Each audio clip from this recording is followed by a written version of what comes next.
Let's do this thing.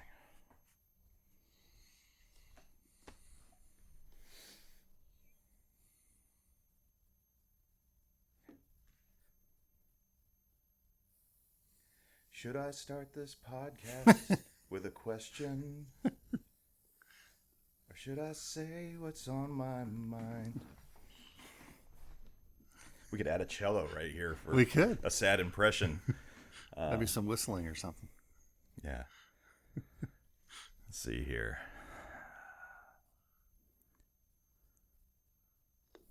Where are we? We're at the Chase Ellis Podcast. Oh my goodness.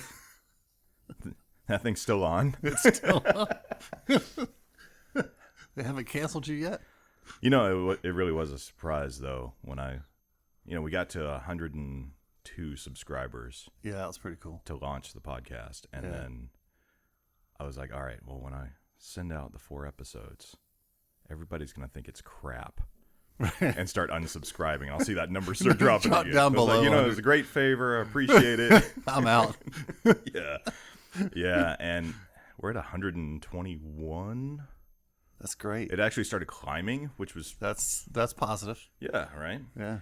It's maybe. Yeah.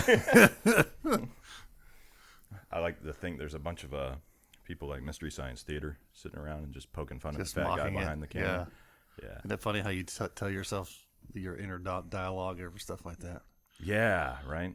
It's hard, too, because you're just sending stuff out there, mm-hmm. and there's not a lot of immediate feedback necessarily, and so you wonder what people think about it, because it's not like a conversation where you can see if somebody's actually into it or not. Right. Yeah, you're having a conversation with the audience, but unlike in a sermon where you can kind of read where they're interested and where they're not, you do a 2-hour podcast and then send it out there and see what happens. Yeah. And so far the longest one has the longest retention of the viewer. Oh, that's per cool. view. It's 19 minutes per viewing, which is double the next interesting captive viewer video. So yeah. That's cool. Yeah. I like it. Yeah. It's not as good as, I like your graphic. I'm very jealous of your graphic for the Ben Cotten Podcast. What's my graphic? Oh, it's that cool old school radio mic on the stand. Oh, yeah. The green backgrounds and such. Yeah. Yeah, I like that one a lot. I think that was like some kind of clip art or something. It wasn't that. No, don't be too I thought impressed. for sure you designed that. That looked like might have been inspired by something like. I clip got art, it off one of those free. Well, it wasn't free. Like you pay like $2 for an image, and then I did the text on it, and that's it. I still don't know what I'm gonna do yet. I'm working on it. I want an image other than just my goofy face. It needs to be your face with your no. just from your neck up. It'll be perfect. You know what's sad is that's what it is right now. It's my headshot. It's from my headshot from almost 5 years ago, which actually looks strikingly similar to what I look like now. Yeah. Just a little, there's gray starting to show up in the beard. You'd never know. That just gives you credibility, though. Does it? Yeah, I think it does. I noticed when I started. That's what I tell myself anyway. When I started working on this, and when I started working on improving my life, the gray hairs started showing up faster. Yep. So I'm gonna say maybe I'm doing something right. I don't know. Let's get started, I guess. Should we do a 3, 2, 1? Sure. Make it official. If we don't count the intro I don't know if we'll start it from there or start it from here. This could be the highlight reel. Yeah, I'm looking forward to doing those. Behind the scenes. Somebody said you should do an outtakes reel, and I'm like, you don't get it. Like, we start the cameras, right? We start the mics, right. And then it's going. Not only is it authentic, but it's easy to edit. Maybe we'll do a restart. Yeah. Maybe, but like Christopher and I did a restart. Yeah, but it was my fault because I was trying out something new. So I want to see the restart. Oh, all it was the same thing. I just fumbled some of the words. Oh, okay. Yeah. All right, so we're gonna No, let's stick with the trend. I'm curious to see. Hi, YouTube, and everybody watching. I hate doing YouTube video intros, but people keep suggesting that I should, so we're trying out any one that we can come up with. So we're taking votes, though. If you like the over-the-top one from episode 5, please consider just dropping it in the comments. I really like that one. You know, Chase is dancing in the chair. He's got that over-the-top, the Chase Ellis Podcast, right? Some fireworks going off. Yeah, pyrotechnics. We'll do graphics and all. I mean, we'll build around it. Don't get me wrong. Whichever one ends up landing, that's the one we'll beef up. But today it's going to be this New Year's in Kernersville, North Carolina. Ben Cotten visits the Chase Ellis Podcast. Gosh, I hate intros. So awkward. Yeah, right. And it's I feel so. Yeah, you see these guys, they'll drone on for minutes. Yeah. Like, oh, this is why I'm here, and it's like, no, just show me how to replace the battery on my computer. Right. Can we just get to it? And you just start skipping. Yeah. Or rolling your eyes, doing something else. Yeah. Yeah. So I'm the same way. But today we do have the legendary Ben Cotten. This will change your life. Pastor of Living Hope Church. And we were talking about... Actually, we were talking about crap, but we're getting ready to actually talk about something interesting. We were talking about the different images that pastors have, and one of them, it seems to be pretty stereotypical, is the holier than thou, no drinking, no smoking. One of my favorite ones to hate on is the youth pastor that never grows up, so he feels like he has to drink and smoke when he does a podcast with his buddy to stay hip and shatter images. And he's got the Hebrew tattoo. No, I wasn't supposed to say that one. That was supposed to be a different You know anybody like that? So you've been a pastor for how long? About 12 years officially. Yeah, well, I don't count officially. Unofficially, I mean my whole life. I mean, I don't think Paul was ever an official pastor. No. Yeah. I've been paid to do just that for 12 years, but I mean, that's what I was born as, in my opinion. But so in that sense, I'm 43, so I've been doing it for 43 years. And so you've got a church in Kernersville, North Carolina. Yeah. Living Hope Church. The website is Hope336, something like that. livinghopetriad.com. Is it? Yeah. See? I should really do my research before I have The somebody Hope on. 336 is like an internal site. Oh, right. That's for the members. So it's good you've been fully indoctrinated. Yes, I am properly programmed. You didn't even know how it happened. But No, it just kind of welled up. Christopher and I were talking about how behavioral modification can kind of program you and you do things you don't even know when you learned it. Yeah, that was one of them.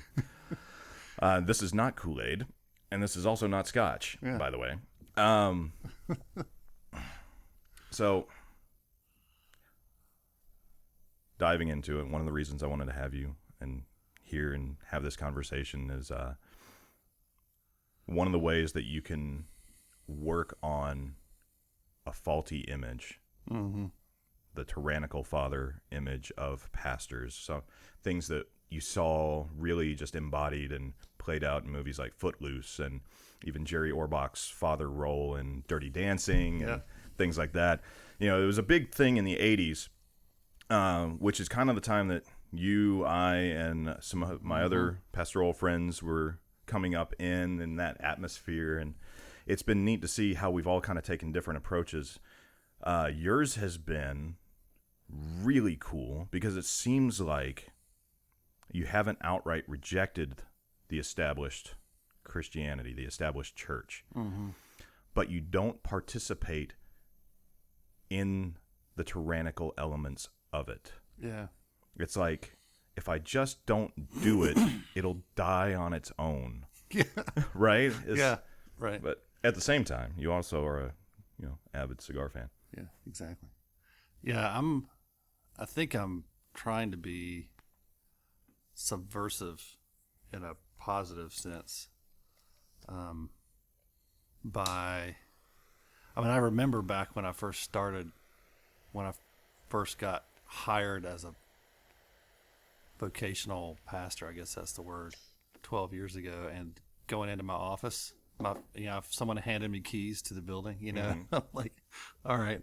So I unlock, I'm go up there by myself. There's nobody there, and I unlock the door, and I go into this office. It's supposed to be my office, and like I'll just look around. I just sit down at this desk. That's not really my desk. It was the previous pastor's desk. And I just sat there, like not knowing what to do. Right. Like, what does this mean? Which is, at the time, I was horrified that I thought that's weird that I didn't know what to do.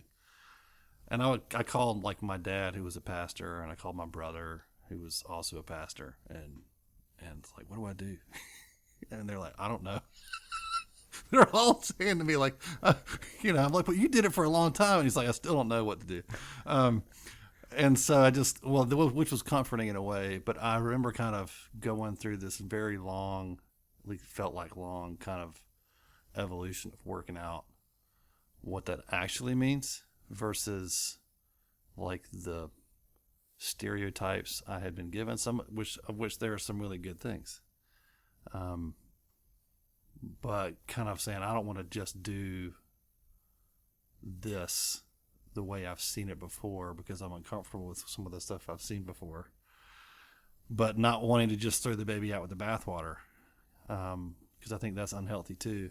Kind of going, well, there shouldn't be any authority in the church at all.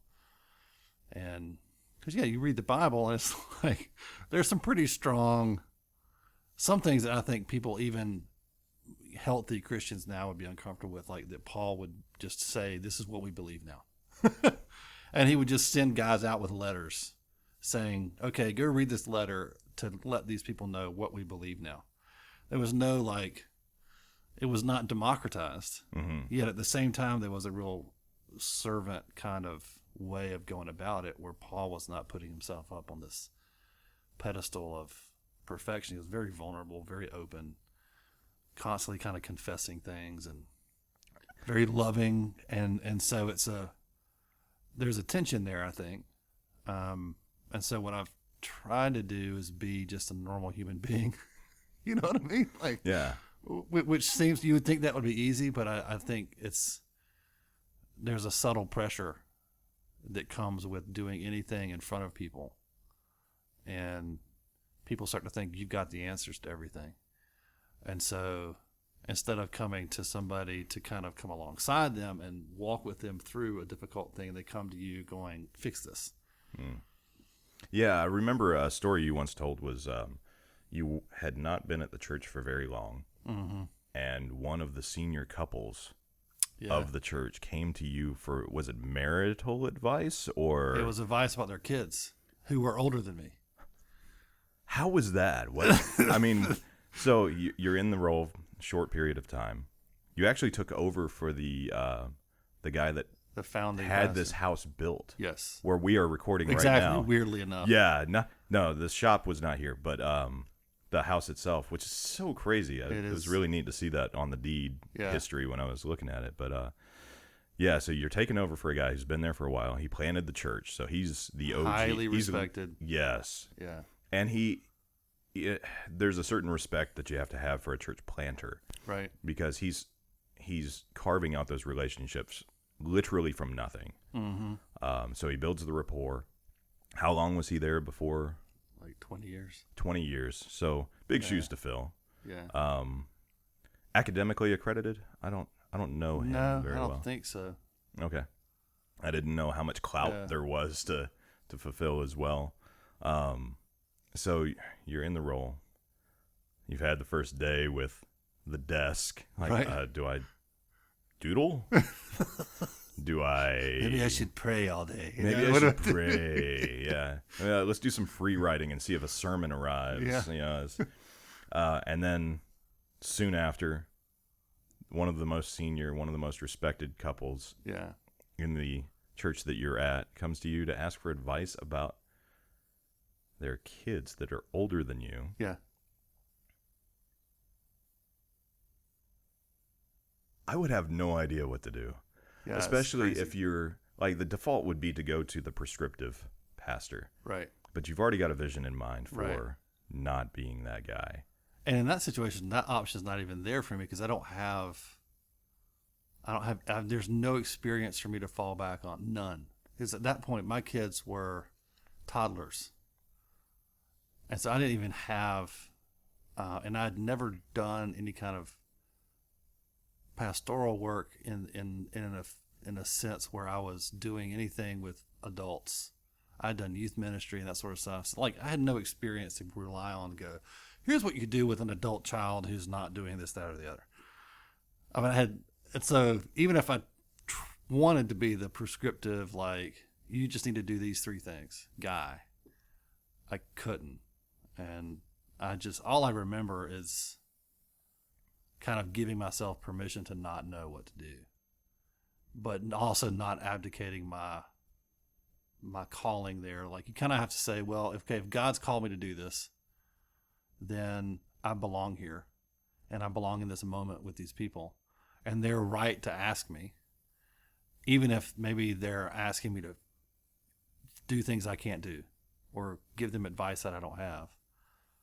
And then you kind of go from that approach, like, okay, you're my elder, I want to ask you for advice. Like, how did you raise these kids this far? Because I don't know. Yeah. And so then I think if you have that attitude, then you start doing things like asking questions, and asking questions about the situation and listening to them. And eventually people sort of arrive at their own, they counsel themselves most of the time. And then and then they go, oh, thank you so much. You were so helpful. And I'm going, I didn't tell you to do anything. Yeah, it's amazing. It's amazing how desperately people just need someone to genuinely listen. Mm-hmm. 'Cause that's really all like a good therapy session or a good counseling session. That's what that's going to be. Right. And in most times, it's going to be mutually beneficial. It is. In the end, if you're doing it properly. Yeah. Yeah. And it was incredibly encouraging to me in that moment because they were so, just so kind to me and deferential in a way, even though they could have just said, this young kid doesn't know anything. We're not going to even engage him at all. Right. But they came to me based on the same thing that I answered them on, which is, okay, God's called him here. And so we're going to trust that. Mm-hmm. And then just see what happens. Yeah. In some ways, their display of humility inspired and made it easier for you to feel humble in the situation too, or did it? So one of the things, and I'm a crappy manager, but when I do try to manage, I get caught up in the idea of if I make a mistake or if I don't know what I'm doing, they'll just lose faith in any of my ability, and it won't just be this one person. They'll spread it around, and then your authority is it's properly gone because you didn't know what you were doing. Right. I can imagine that would be a similar pressure to what you're that's experiencing. The nightmare. Yeah. Because I think you have to build trust with people over years and years. At least that's the way it should be. Mm-hmm. I think. I don't know how pastors do it where they're switching pastors every couple of years. Because it takes years with some people for them to trust you enough to open up at all to you. And so you build this rapport with people, but you know that like one big screw up, like where you betray them in some way, even if it's accidental, takes away from that. It's like a big bank, and you've deposited years of, time and relationship and listening and all these things. And then, if you hurt somebody bad enough, all of that, everything in that bank account is gone. Mm-hmm. And I think knowing that it can mess with your head, because sometimes you have to tell people hard things. Mm-hmm. Sometimes you have to tell somebody they're not good at something that they're convinced they're great at, and that this is what my life's about. And you have to tell them you're not good at that. Or you have to tell somebody no, something they really want. I want this thing or that position or whatever, and you tell them no, or you have to enter into some situation where there's a marriage falling apart or whatever it is. And those moments, you're risking, as a pastor, you're risking a lot because these are people you care about. It's not just it's not a professional job. No, it really, if you're doing it right, they really are family.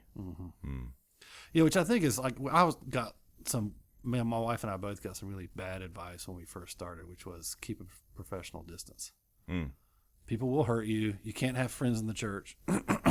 Literally, multiple people told us that.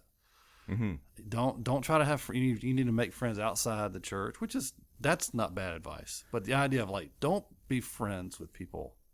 You need to keep a distance to protect your heart, your wife's heart, your family, and we just rejected it. I remember having a conversation right when we first came and saying we're just not going to do that, knowing that that's going to mean that sometimes people will, the betrayals will hurt worse. Right. But it also means that the relationships you do have are richer, and the actual ministry you do to people is richer. Well, because it's not just a one-way thing. Isn't that what it's supposed to be? It's absolutely supposed to be that way. And all the advice you were getting, I get that, in one aspect. Right. Early on in my knowing you, I actually called you out on that and said, I feel like we're friends, but you kind of keep me at a little bit of a distance. Right. And I've noticed that's gone away over the years. Yeah. But what was fun was I was like, you said, yeah, that's probably true. And my first thought was, well, that sucks because I really want to be his friend more than I want to be a member of his church. So I'm going to have to quit going to his church just so I can be his friend. And that's what I was going to do. I was going to be like, you know what? I'll just go somewhere else and be his friend. Yeah. Yeah. And because that's the way I am. It's about the genuine relationship for me. So the safeguards that you were being encouraged in, these were coming from seasoned leaders. And the fear of the loss of faith in your abilities, that's something I see in politics. Yeah. Big time. I think that's one of the reasons we don't have genuine conversations in politics. And I think that's why that's not a sustainable game. We've carved out an elite versus the followers type of relationship with who are the people that are supposed to be our representatives. Right. And to see that the church was moving in that same direction for quite some time, I think it moved in that direction. I mean, we have obviously the Spanish Inquisition. We have horrible examples in history of where that tyrannical, I am in this position. Right. You are in that position. You do what I say. Relationship was a dynamic that it doesn't work. It's right there. It's historically not going to happen. And whether it's the Spanish Inquisition or if we talk about the Mayans sacrificing people on top of the temple. Right. And encouraging people to eat. I think they were cannibalizing in some situations. It may not be Mayans. I might be conflating that. However, there are certain diseases that come from eating human brain, things like that, that might have wiped them out. It's not a sustainable game. No. Historical precedent just proves it. And yet when you're in the role, that's when it's like, I got to do something. I don't know what to do. What should I do? Well, maybe I should put a distance there. It's a good, safe move. And the reason I'm bringing that up is I'm curious to see where the tyrannical element comes from. I think the image of it seems to be a cop-out from people that just don't want to have to know what a pastor is actually like. Right. But it's not founded in fiction. So what leads a pastor to become a tyrant? I think it's you start to buy into, I immediately think about, to give a real world recent example, as a pastor that was became infamous. He's still around, named Mark Driscoll, who he started a church in Seattle.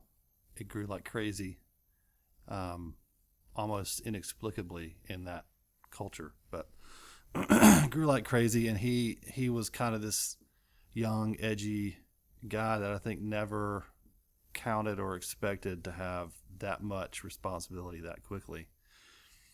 And he kind of internally started to become very tyrannical and grew this church to be enormous, multi-sites. Then they had like kind of like satellite churches up and down the West Coast. It was enormous. And then he crashed and burned after he burned a bunch of people just from being tyrannical. And then all of a sudden he's gone, and almost all of the churches that he started were also gone literally overnight. They just evaporated into nothing. And we're talking like thousands and thousands and thousands of people just gone into the ether, like overnight, because one dude. And I look at that, and that's a story we've all seen so many times. Yeah. It's crazy over church history. I think you get into that position, and I've heard the little voices myself in my tiny little church of like, it all depends on you. And this is for the good of the church, quote unquote. Just stay in the office and skip dinner again tonight. Just keep taking on more and more responsibility. Don't delegate. They won't do it right. If you just do it yourself, it'll be done right, and it'll be done faster. It's less work to do it yourself than it is to delegate it, at least initially. And you just start just saying yes to everything. And then I think the pressure of that begins to trigger these things in our human nature that just thinks we're the center of the universe and that everything depends on me. And so that makes a very angry, unhappy person. And you start yelling at people, blaming people for stuff that's not working right because you're bitter and angry because everybody's giving you everything to do, and it's all your fault and it's all your responsibility. And I think that steamrolls. And then, just imagine, like, it makes my head hurt just thinking about having like a church the size of 20,000 people. You've got a Bible school, and you've got like this huge facility. You've got, hundreds of staff members, and stuff's not going right. And you're not happy with the way the thing works, the way it looks. You don't like the values of it, and it's all dependent on you. And you start yelling at people, and you become a tyrant in order to get stuff done. And I'm surprised more pastors don't commit suicide, don't do crazier things than they do. And some of them do very crazy things. That's a pressure I can't fathom, which is one of the reasons I think it's my resistance against that pattern that makes me kind of pull away and say, I'm just going to say I'm not going to do that. I'm not good at that thing. So either somebody else does it, or it just doesn't get done, and be okay with things not working. I was talking with someone the other day about good authors. Yeah. Good authors will infer certain things depending on the audience participation in what they're writing. Mm-hmm. I think that's why Nietzsche was so able to distill his thoughts to where, he was a bit arrogant with it, but he could write in just tiny phrases what it takes passages or whole books for some guys to write. It's just so wordy. Now when I read things, I go, oh, that's such fluff. Yeah. So much fluff there. So much. You want to skip pages, yeah. But what he did well, and what's indicative of a good author, I was comparing him to Jack London, which is basically the opposite in my mind, because Jack London's got such an intellectual, detailed image in his mind. He doesn't want the audience member to make a mistake. Yeah. That's the vibe I get when I read White Fang or Call of the Wild, and I'm going, man, I those last paragraphs, I could have just imagined a slightly different version of my own interpretation of that and run with it, and it would have been maybe even more enjoyable for me. And I'm not trying to knock Jack London because he's a well-revered author, but when you compare him to someone who distills like that, there's a dependency on the interplay with the people you're speaking with, the relationship you're building. And I think that sounds like what you're describing is key in pastoring properly. Yeah. The stress alone. So I was lucky enough there for a while when I was in Colorado. I was able to attend Woodman Valley Chapel, which was a fairly small church in that Bible Belt at 10,000 members at the time. Right. Yeah. And they really did it very well, though. They were very good about delegating and moving. There were so many moving parts. Yeah, we came in together on Sunday in the same building. I could go in there, come out, not talk to a soul, but I was attending 3 small groups during the week. I was active in the youth ministry and things like that, where you could tell there was a good relationship and a good interdependency going on. But when you feel that God has spoken to you, or not spoken to you, when God has laid on your heart a vision for something, do you really want to mess up when you're trying to do something for God, whom you love more than anybody else? Right. And there's this pressure there, I think, that's easily, it's a pitfall born of a good thing, like many of the best pitfalls are. And then also, I think it can, when you see it not quite going right, and you feel like it's your fault, because it was you that got the vision, right? In most cases, it's not, though. You didn't ask the other people what their vision was, and then you realize it's a collective vision. Right. But when you're getting into that headspace like you're talking about, it's just me. Depression starts creeping in. Yep, sure does. That super ego, those voices in your head saying, you did this wrong, you did that wrong, and that made this go wrong, and you want to blame that person for doing such and such ministry wrong, but really if you had done a better job, they wouldn't have done it wrong. What does depression look like for a pastor? This is something that my friend Mike Holmes wanted me to ask about, because he's got a great youth pastor that comes and visits regularly. He does the hospital visits and things like that, and he just takes on so much emotional weight, and then deals with the depression that comes with naturally being in that role. What does that look like? I have no context for this. I think, at least for me, I don't know how other people are. This is probably, personality probably plays a lot into this, but I think the people like dumping their emotional turmoil on me doesn't bum me out. I mean, in terms of depression, and like, I don't carry that home with me in some negative way. I can sit with somebody in a hospital room, like I've done many times, where their spouse just died and is like there in the bed, and they weep and sit there with them and really listen to them, and be compassionate, empathize as much as I can with them, go home and turn it off. And it's not, that doesn't make me depressed. Now, I think some people probably it does. It's harder to deal with. Even when you're not doing that arm's length relationship with the people. Because because you're walking into a hurt. Yeah. I mean, if you really do it the way that you're describing, now let's say you've got a church congregation of 300 members. That's 300 opportunities for you to grieve harder than you would have if it was just a regular office situation. I think honestly it's a part of just being gifted to do what I'm doing, that it's a supernatural thing that I can listen to somebody, empathize with them, like really feel at least a part of what they're feeling, but I don't own it, and it's not mine to hold on to. And I'm usually not tempted to do that like I would if it was my own family member that was dealing with it.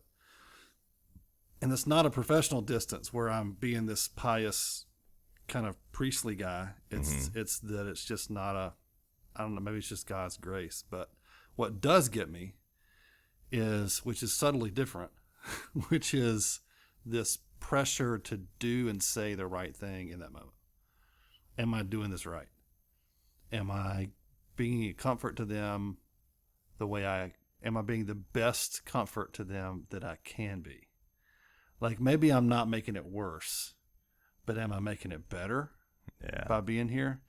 And that drive home after the hospital visit is where the real battle is in my own soul of going, okay, did I stay long enough? Did I stay too long? Because you can really stay too long in a hospital room. If you've ever been in the hospital, that guy who comes and stays all afternoon thinking he's helping is not helping, right? And so you're asking those questions. And when you find out that you really did blow it and you did make it worse, that's when, and maybe it's not a hospital visit, that's just an example, but there's lots of ways where you can make people's lives worse accidentally. Yeah. By just not keeping your eye on the right ball in the air. And then you add a few of those things up on top of each other, and then that's a recipe for depression, where you wake up in the morning and suddenly, like, I usually know when I'm going down the toilet bowl, when the things I normally enjoy doing in my job, I don't enjoy anymore, or just like mechanical. Like, I love preaching and I love preparing. It's like my favorite thing to do, like, in the world. And I usually do that like Wednesdays or Thursdays. And if I wake up Wednesday morning going, I don't want to do this, I just want to stay here. Like, that's when I know, like, things go gray, and I know that I'm teetering on the lip of the toilet bowl. One of the things I've seen you do when I think I pick up on a couple of steps later when you're struggling there, and it's been a real inspiration to me, is I see you, like, when you start struggling with the tyrannical element, you have a delegation party where you just start assigning people to do stuff. That is accurate. It's a great microprocess. Yeah. It's a counteraction that, even though you're not feeling it, it will spin you up in the right direction because you're doing it out of discipline. It's brilliant. I love seeing that. Very inspiring. And I see you do that in the situations you're describing now. When you start getting in your own head, suddenly you start showing up at people's places to hang out more. Right. Yeah. Those are always the two things I end up doing. And there's a risk because maybe you hang out wrong again. Right. And it spins you down. But for some reason, you aim right for it and you just go into it. Yeah. And those are the two things that always pull me out of it. Is I get enough, like, clarity and courage to face whatever my to-do list, like the real to-do list, the things I'm actually worried about. And then say, okay, what are these things do I have to do myself? And then I'm going to do those things. And what are the things I can give somebody else to do? And then I go, like, that's a great term for it, a delegation party, where I'm just saying, I need you to do this, I need you to do that, I need you to do that.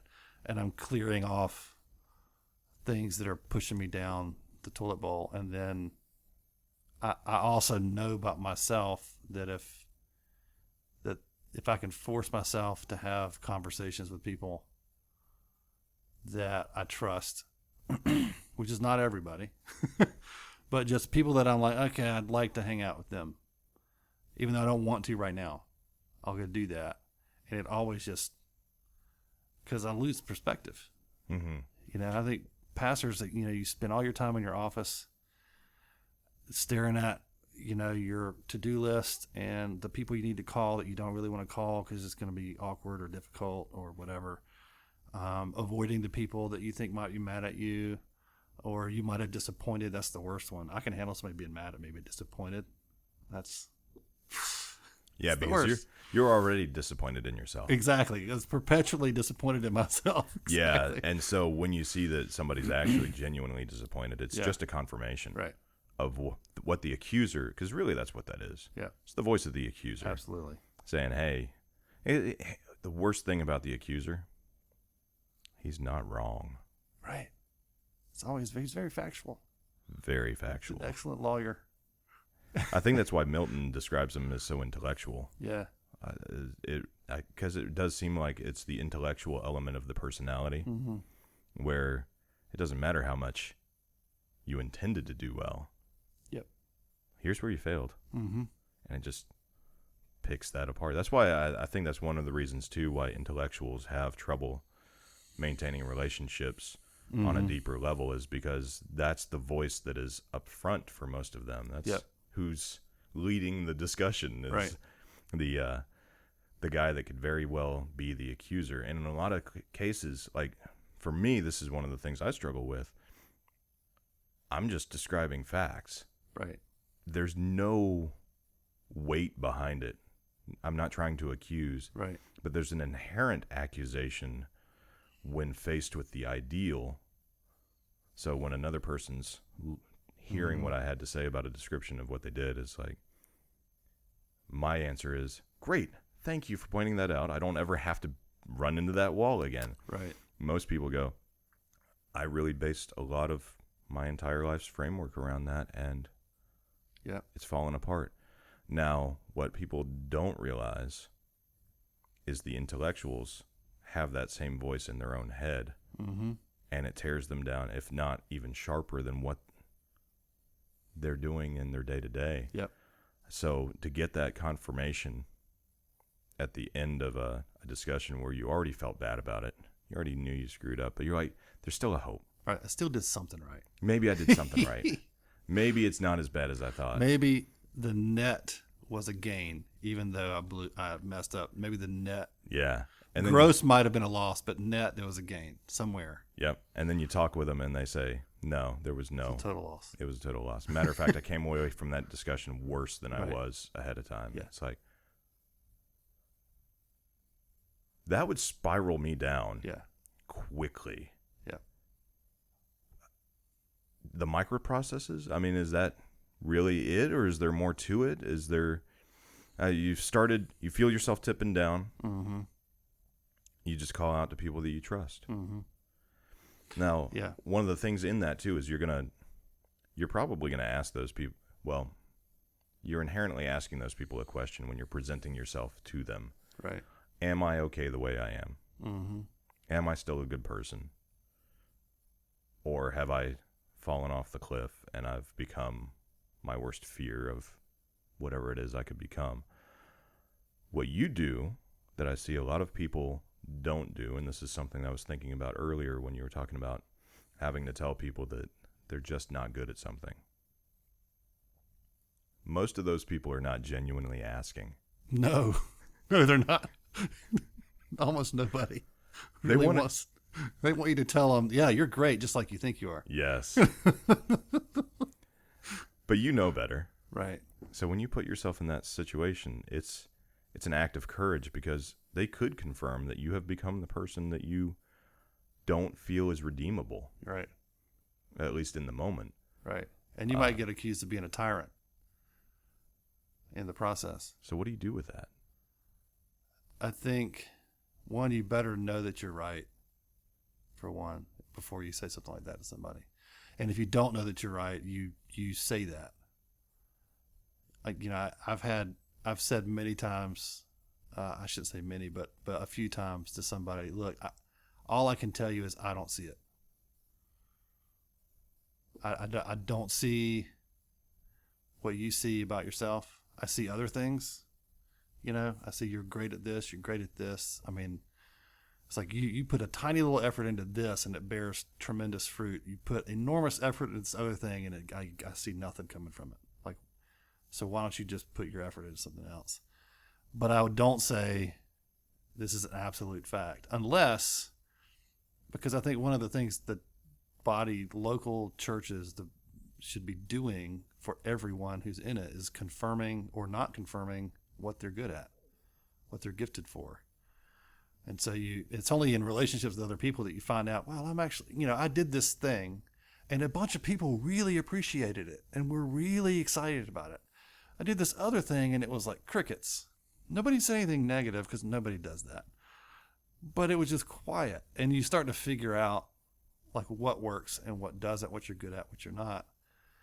And so I think if you have like a preponderance of evidence that says, you've tried this, we've given you chances, and it's just not working. You're just not good at that. Well, it's not even chances either. I think that's something that a lot of people interpreted as a chance, and I failed.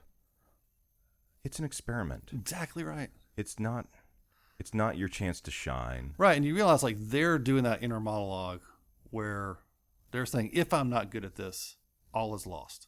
Like I'm a total loss as a person. As a human being, I mean nothing if this is not my thing. And so when you tell them this is not your thing, they don't hear it as this one thing I'm not good at, but I'm actually, God's gifted me greatly in these other areas. They don't hear that. They just hear, you suck as a person. Yeah. You are just, why are you even here? I can't believe you're even breathing right now. That's what they feel. And I think I used to try to soften it up front with a bunch of words. Like pulling the Band-Aid off like real slow. It's the worst way to do it. It's the worst. Just slowly. And I remember like having one of these meetings with somebody and like I must have talked for 20 minutes. As a preface. As a preface. As the prologue. It's like if you get called into the boss's office, before you even make it through across the threshold of his door, if this is going to be good or bad. Like no one's ever been called into the boss's office and then fired and it was a surprise. Like you feel it so they felt it. They knew I was going to give them bad news of some sort. And I'm talking and talking and talking. And I'm not getting to it. I'm just saying, I really appreciate you, this about you and this about you. And it's not that da-da-da-da. And I'm qualifying and cushioning and doing all this. And finally, God bless them, they just looked at me and said, Ben, just tell me what you want to tell me. And I'm going, okay. And I just said it. And now we can afterwards you can say what you meant. I was torturing them. Yes. With this horrible lack of clarity. It's like when I had a boss that fired me one time and then he tried to console me after. And it made me furious. He goes, it's not working out. It's not you, it's us. All that stupid stuff. Can't we still be friends? Yeah. And crushes you. Says you don't have a job anymore. And so my mind's racing already. How am I going to feed my family? How am I going to get another job? That's where my head's at. I'm spinning, and he's going, look, it's going to be okay. Maybe I can make some phone calls for you. Maybe, and I just wanted to hit the guy. Yeah, because if he actually cared, what he would have said is, it's not working out here. I've made some phone calls. Exactly. Here are some guys that really need the strengths that you displayed here. Right. That's just not what we need right now. He was just trying to assuage his own guilt. Yes. Which is all I was doing when I was yammering on for 20 minutes before saying the thing that I didn't want to say. And it's not kind. And so I learned to just say the hard thing, rip the Band-Aid off, let them cry or react however they're going to react. And then you have the long conversation about what this means. And it still sometimes doesn't go well. No. But it's better than just slowly peeling the Band-Aid off. Yeah. Chris Voss has been very helpful for me in this regard with just call it out at the beginning. Mm-hmm. I am going to sound ungrateful for the person you are and what you've given to this church or to this ministry or to whatever it is. I'm going to sound ungrateful. I'm going to sound like a tyrant. I'm going to sound like an absolute blind jerk. Right. And that's what he leads with. Right. And he's calling out what they're already feeling. Right. And you can you're at least connecting with them and saying, look, I see what you see. It's going to sound like this. And they go, no, it won't. Well, maybe it would have. Yep. Until you called it out. But it reminds them that you are connected. Right. And it reminds them that this is going to be rough. However, Ben's got good intentions in mind. Otherwise, he wouldn't be. Right, which requires you to actually spend time thinking ahead of time about how this will make them feel. Like, what's it like in their head? What what's happening emotionally, and how are they going to feel when I say this. And instead of what I used to do is I would run scenarios in my head, imagining them sitting in front of me or standing there and me saying something just the right way, and them responding and me guessing one of 5 different ways they could respond and coming up with responses to all 5 of those. And then what they might say in response to that. And I could really map it out in a tree in my brain. I used to do that. And then I'd go sit down and I'd say the thing as I'd planned, and they didn't use any of the 5 pre-approved responses that I had given them in my brain. They used some unforeseen, maybe they break down crying and I never expected that. Or maybe they get angry and I never expected that. Or maybe they say nothing. They just sit there. Yeah. And instead, I think it's better just to spend time praying for them and thinking about, okay, how are they going to feel about this? And then if you're going to preempt anything, like you're saying, like you say, I know you feel this way and you feel that way. And if you nail that, how they actually feel, then now if you miss it, you're in trouble. No, because they correct you. They correct you, and then they tell you that's true. You still win, right? You at least tried. Yes. But if you get that down, then at least you're still on the same. You're shoulder to shoulder, solving the same problem together, and you're for them. What you're describing is the appropriate application of empathy. Right. Yeah. And where sympathy would lead you to feel depressed for them, with them, even if they're not necessarily feeling depressed, because we've already established you could get it wrong. Right. You might be feeling all kinds of things and trying to avoid them feeling other things that they would have never felt. Right. But if you properly empathize and put yourself in their shoes and aim for the best possible outcome, knowing that you might not know what the best possible outcome is, but you're willing to find it with them. That's exactly what it sounds like you're describing here. That's where you're gonna win. Yeah, it's terrible when you find yourself in an adversarial relationship with somebody that you're trying not to be in. It's like, I think, going back to like tyrannical pastors, lots of pastors find themselves in this adversarial relationship with the entire congregation. That's how they feel about them. It's me. I'm every Sunday, and I get in the pulpit, I'm going to war against these people who don't like me. Well, that was something that you and I were talking about before this a couple of weeks ago when we were talking about doing this. It's like, this is going to be different than any of the other guests I've had before, because there is an element of at least the non-believers. Maybe the believers are in this too. Yeah. They're looking to find your flaw. Oh, yeah. And tear you down. Yeah. So everything you say is carrying a bigger charge. But what you're describing is you feel that every Sunday in those bigger churches too.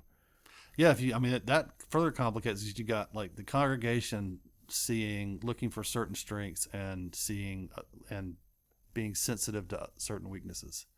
Then you got the world outside, which, because of the internet, that's a whole nother consideration, that's looking for a whole different set of things and criticizing a whole different set of things. And so if you start thinking about that too much, it'll make you crazy. And I think you have to just kind of go back and say, I'm just not going to care. I'm just going to say true things. I'm going to do true things. I'm going to make sure that everything I say is true. And if it's not true, then I deserve to get blasted for it by anybody. Right?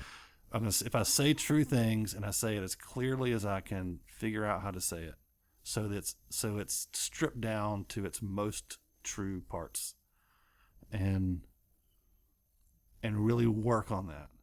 And so it's not just an intellectual exercise beforehand, it's also a communication thing of like taking out the fluff. How can I illustrate things most accurately? And then I actually don't care. I don't care if you're mad at me.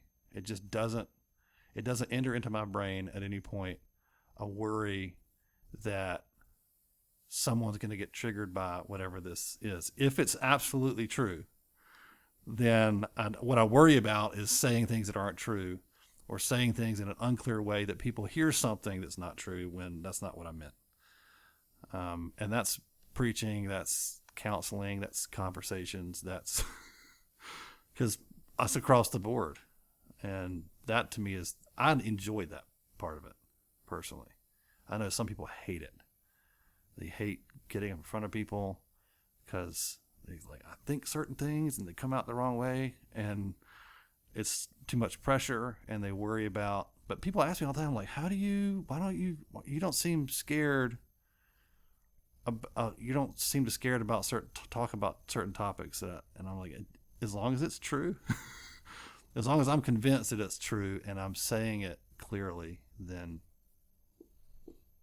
it doesn't bother me, because the alternative is a living nightmare to try to navigate everybody's any religious people in the room. They're going, well, you're not wearing the right thing or using the right translation of the Bible, or you're not old enough, or you're not young enough, or you're not Calvinist enough, you're not whatever it is. And then the people outside who are going, you're too conservative, or I don't like what you say about marriage or whatever.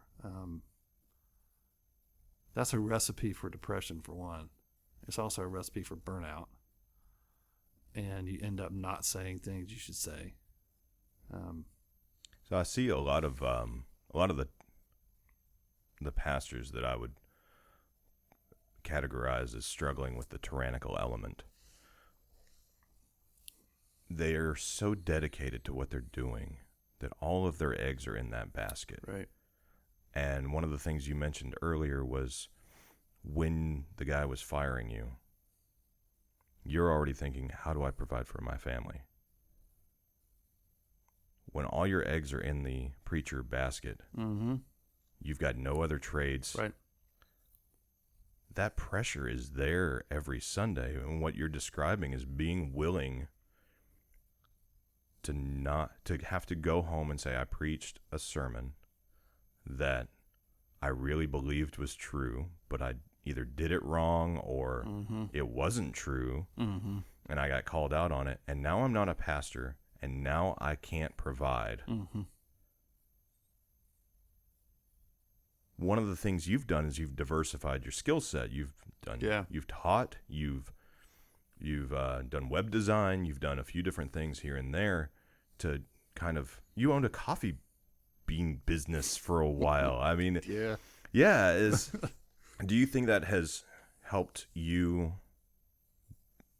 afford the opportunity to be that kind of honest and genuine or vulnerable rather? I think so. I think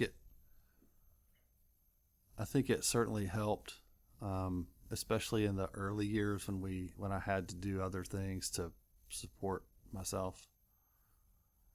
And it helped too, because when we came here, it was so risky. It's like when you jump off the cliff, you're not worried about how high you are. What you're just free falling anyway, and so there's a kind of crazy, at least for me, a kind of crazy. You just start. It's like when I get on roller coasters, I just laugh because I don't know what it is. It's like laughing in the face of death or whatever it is. It's just something to me that is a little reckless. And so when we came, it was like 14 people showing up on a Sunday, and so it's like, well, maybe it's low expectations. Maybe. Or just like, okay, it's already crazy enough. It's actually more likely that I'll end up not having a job than it is that I will. Yeah. And that puts something, I think, in my perspective. And then at the same time, I'm making as much money doing other things as I was pastoring. It's not true anymore, but it was for probably 6 years, 7 years. And my wife works. She makes more money than I do. She's more successful. She's smarter than me. I think all of that helps, but still it's something you have to push out of your brain. For me, it's every time I'm handed a paycheck. And I literally tell myself, and it might sound silly to people, but I tell myself this is not a paycheck. This is a support check, which is something that the founding pastor used. I noticed he used to talk about his support check. It's clever. Which is just a subtle vocabulary difference between a paycheck like you get when you work a secular job and you expect to get paid every 2 weeks or once a month or whatever. And you're getting paid for services rendered. I do a service, they pay me. A support check is like an old missionary term. Like, I'm a missionary in this foreign country and people give me a support check, which just allows me to live and do. And so there's no office hours for a missionary. It's he or she is living a life and trying to accomplish a mission in another country and spread the gospel. That's their jobs. They don't think in terms of, I got paid to do 40 hours worth of work. And so I really have to tell myself every time I get a check this is not a paycheck, it's a support check. Is it a struggle? I mean, I'm guessing some days it might be. I don't think about it a lot. I think it's more like I'm aware that it could be. I think I've also kind of done enough things, risky things with the church, made risky enough decisions that I've sort of killed whatever that is in me that would want to think that way. That I've done things where I thought this actually might not just make me jobless, but also just might kill the church. And then it didn't. I kept my job, but also, and the people that make up the church kind of rallied behind it. And so it's like I've done a couple of those things over the years where it worked out okay, that I feel like, okay, I've proven to myself in a sense that this isn't about the money. I mean, this is a silly thing to say because it's not much money, but now I'm making a living, which is the first time in 12 years, the last couple of years, really making a living. It's quite a poetic number as well. Yeah. 12 years. It's a weird misconception that maybe, I don't know how many people have, I've heard it a lot, is that preachers make lots of money. And maybe that's because of the television preacher thing. Well, I think it's like actors.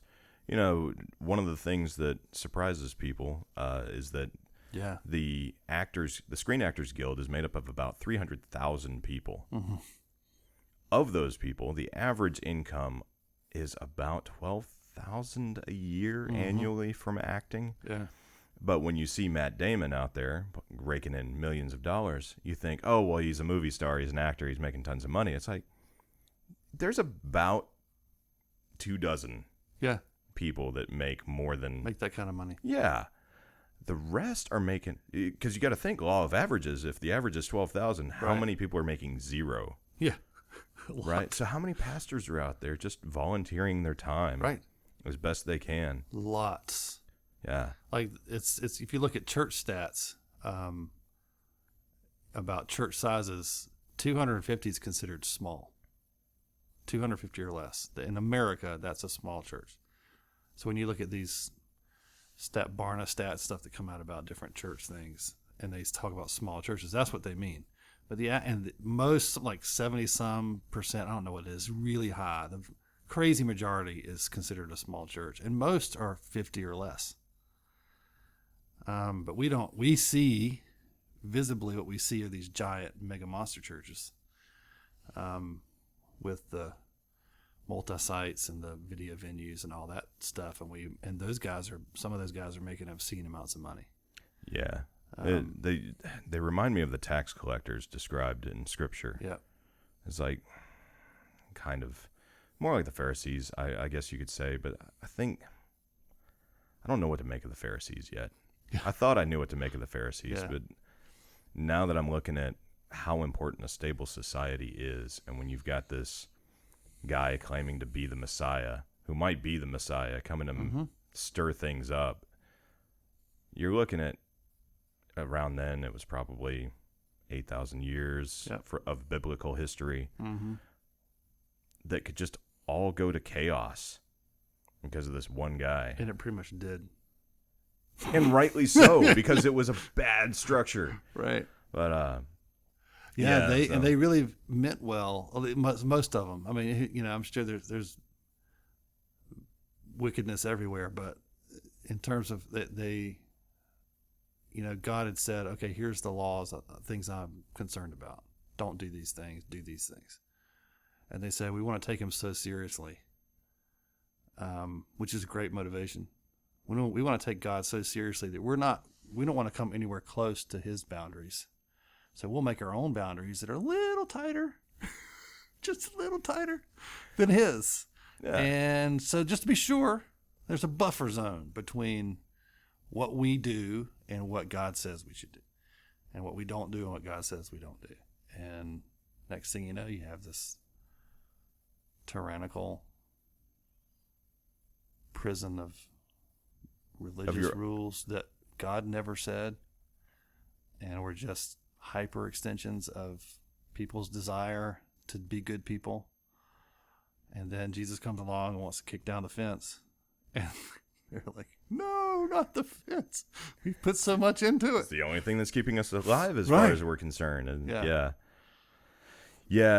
so seeing the pastors that raised the thermostat 10 degrees during the sermon, because what's the figure on that? Do you know that figure? It's like a 20% increase in tithing. Something like that. Yeah. It's like they've measured the percentage. I don't know what the percentage is. Makes me nauseous. But it bothers me that they know it so well that in a tight time they will knock the thermostats up 10 degrees. Or pass the plate again. Or pass the plate a second time. Or bring in an outside producer for the AV. Right. For the audio visuals and things. It's like, or are you just revival weekend so we can raise more money? Are you just so desperate to hang on to the model because you haven't diversified your skill set, or are you starting to walk that politician line of the ends will justify the means? Right. Or is it a combination of both? Have you seen that in peers? Have you seen that in some of your friends that are in ministry? Mm-hmm. Yeah, it takes on different forms. I've been alarmed by pragmatism for years. Like the ends justify the means. Like if it worked, then it was right to do it. And so you have this kind of you dumb down the hard bits about the Bible. You don't talk about those. You save those for midweek meetings that are small and guarded, and the public is not coming to. Or you go the other way and you do the fire and brimstone. Right. It's like, why? You make us. It's either the frozen chosen, right? It's just us, and we're going to scare away everybody. Mm-hmm. Or you dumb it down and you make it a show that's designed, every moment, every beat is designed to hold someone's short attention span, so they don't actually think about where they are or what they're doing or what they believe. You just hold their attention. Song, song, song, song. Smoke, lights, lasers, the whole thing. Professional musicians that are paid, aren't even in the church. They're just some dude who plays guitar and goes from church to church, and you do this whole show. And then you move quickly into the message, which is 15 minutes long and is designed to hold their attention and get them to respond affirmatively at the end to a altar call that they don't even understand. And then they sign a piece of paper, and now you're a Christian. Now go get more people and bring them in here. I got this buddy who is just such a great illustration to me, but years ago, he was broke, and he was up at the middle of the night, and he was watching one of those infomercials where they, we'll send you this VCR tape. Back in the days when there were VCRs, we'll send you this tape. It's going to tell you how to make money from home, kind of thing. And he was like, desperate and probably a little drunk, and so he ordered this tape, right? And then he gets the tape in the mail, and he's all excited. He gets a notebook out, and he pops a tape in his VCR, and he plays it. He's ready to figure out how to make money from home, and he watches and figures out that actually the whole program is just selling the tape. Like, take this tape, make copies, and sell it.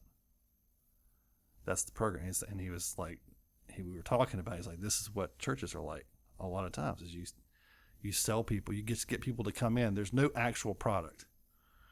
It's just the goal is to get more people, to get more people, to get more people, to get more people to come to a meeting. For what? Well, to get more people. And I see a lot of that going on, and it's this, not a rabbit, but a mouse on a wheel thing of just running around the same thing. And it's, what's it for?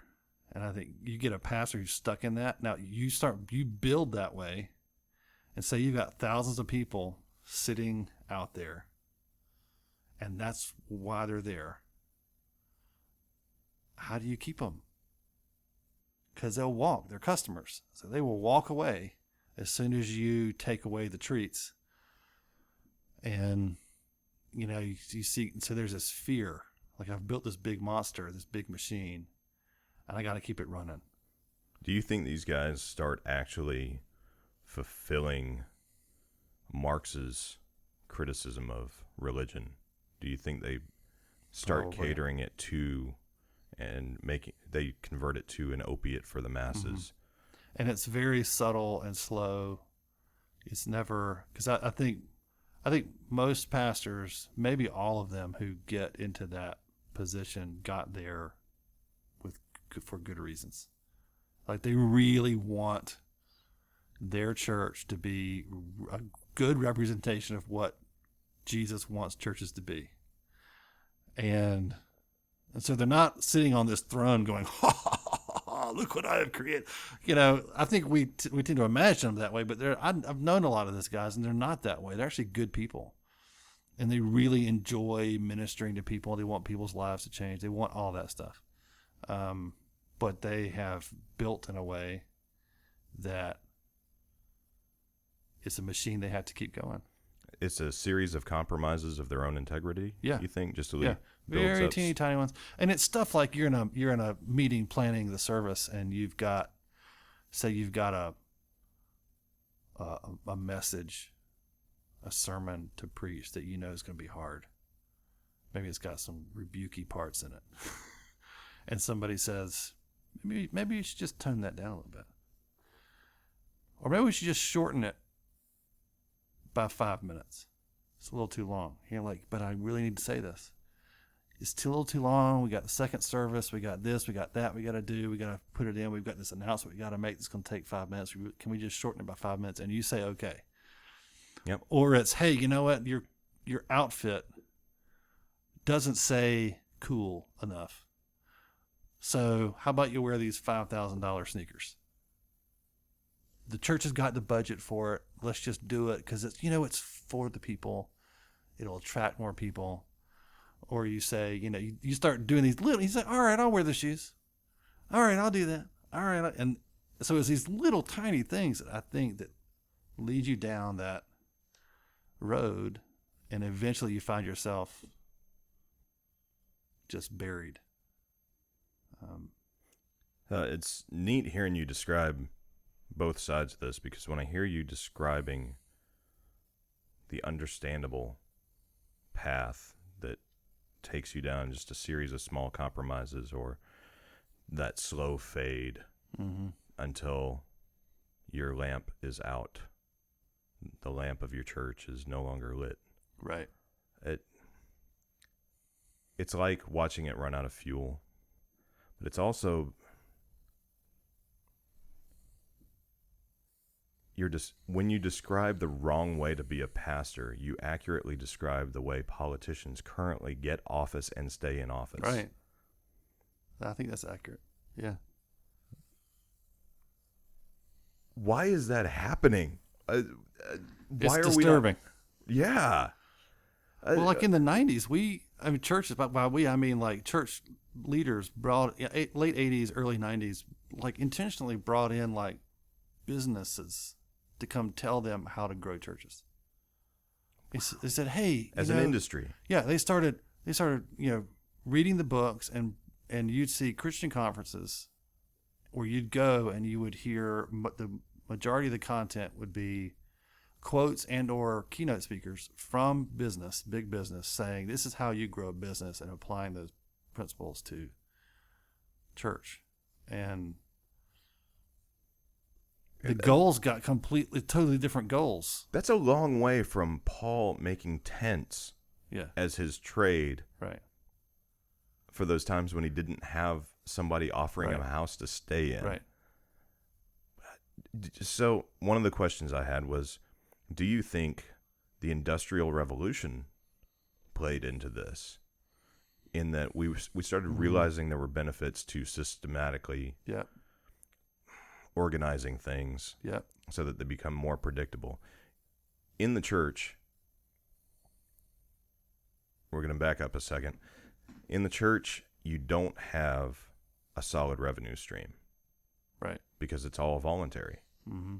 Now, we've already talked about there are ways to manipulate the volunteering of these funds, and that does happen from time to time. But at the end of the day, nobody's saying, in order to come to this church, you must pay money. Right. Politicians go a different way. And what you were describing with the check, the support check versus a paycheck, when I hear politicians talk about tax money or a budget, I'm fighting for the budget to give the teachers what they deserve. Mm-hmm. It's like, can we call it what it is, though? If you didn't have a military or a police force to enforce your policy, would it actually garner voluntary funds? Right. I think one of the big things that stands out is, why can't politicians say, I got a support check through enforced coercion. Right. Right? And let's call it what it is. Like it's an imperfect solution to the need for stability in society. Right. I don't know where taxes falls morally, right? But I do know it seems to be something that's inescapable. Yeah. But the church is moving without it. But what you're describing with this industrialization of it was another method of making it a business, making it steady. And I see the practical elements of that. Mm-hmm. I see it would be nice if a guy who's devoted his whole life to preaching the word or just studying theology could count on a paycheck for his family. Mm-hmm. Where's the balance point? Yeah, I think it's like there's kind of going back to the tyrannical pastor thing, is that you can kind of go to one of two ways. One is that the pastor's job is to, no matter what size the church is, the pastor's job is to kind of go up on to the mountain like Moses or into his office, right? And pray really hard or study really, really hard, depending on what tradition you come from. And God will speak to that guy somehow and say, this is what you must do. Like, this is God's directives for us as a church. And he comes out, and his job then is to convince everyone to lay their lives down and their pocketbooks for that vision. And some people are really good at that. They're really good at doing the Moses thing and convincing people that they really did hear God speak to them, and they really do know what's best for everybody, and that convincing themselves too. Right, yeah. You must convince yourself in your office on the mountain first, and they're good at mobilizing people and motivating them over long periods of time to just continue to sacrifice for that vision and to set aside all their desires and vision for their own life for that thing. But then if it works, you build a giant monster that you can't control anymore. The other way is to say the church is people, and it's a collection of gifts, and it's like a personality, like a person, and every person is different, and every church is different, because it's different people inside of it. and we're not franchising. Each one is unique. It's like more like birthing than franchising. And so we're going to birth new churches, and each one's different because it's got different people in it. And what it is, who we are, and what it is we're about is a conglomeration of everybody that happens to be there. And if there's anything that we're not, it's because we don't have that person here yet. It's not because we had to build a new ministry. It's because we don't have anybody here with that gift, so we're just not going to be that. You're talking about the difference between having a template in mind when you build a church, as far as this is going to be a missions-oriented church. Mm-hmm. We're going to have missionaries. We're going to fund missionaries. We're going to make deals with businesses to where we've got funding coming through, even if we're small. And it's completely ignoring the living element of a church. When you say birthing a church, what you're talking about is we're creating a spark. Right. And we have a rough idea with a lot of play in the joints on where it might be heading. Right. And we're open to being wrong about it, but God's blessing it, and we're going to pursue it earnestly. Let's see what God makes with that body. Right.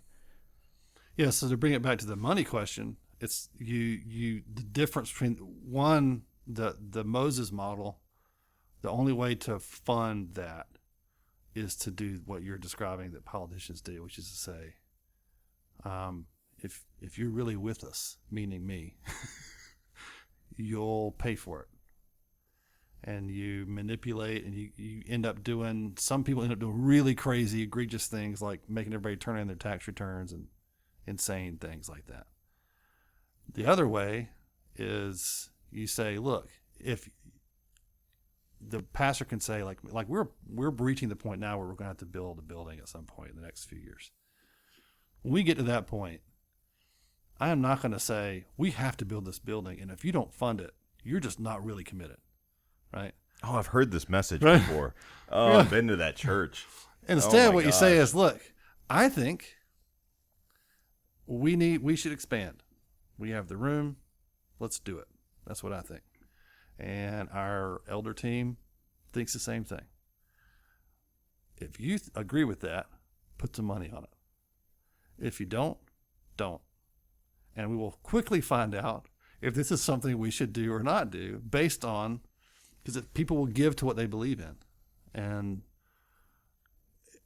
to me, that's like one of the most crucial elements of being confident in your decisions is whether or not God actually provides for it or not. But what if the congregation's moving in the wrong direction? Then you have a choice to make. I mean, I've been there too. You have to do the same thing, which is you say, look, I think we're moving in the wrong direction. And I think we should do this instead. It's crazy. It's risky. But I think we should do this instead. Who's with me? What happened? And you have to, and I've been there where me and my wife had the discussion. If the church says collectively no to that, what I'm not going to do is force it. What I am going to do, and also what I'm not going to do, is pretend like that's where I want to be. And so you have to be ready, like any other deal, you have to be ready to willing to leave the table and walk away. And not pretend like, which I think a lot of happens to a lot of guys, because they need the paycheck. So when your church gets to become a teenager, it's been birthed and now it's just challenging you at every turn just to test boundaries and become its own living thing that might not include you. Mm-hmm. How do you navigate that?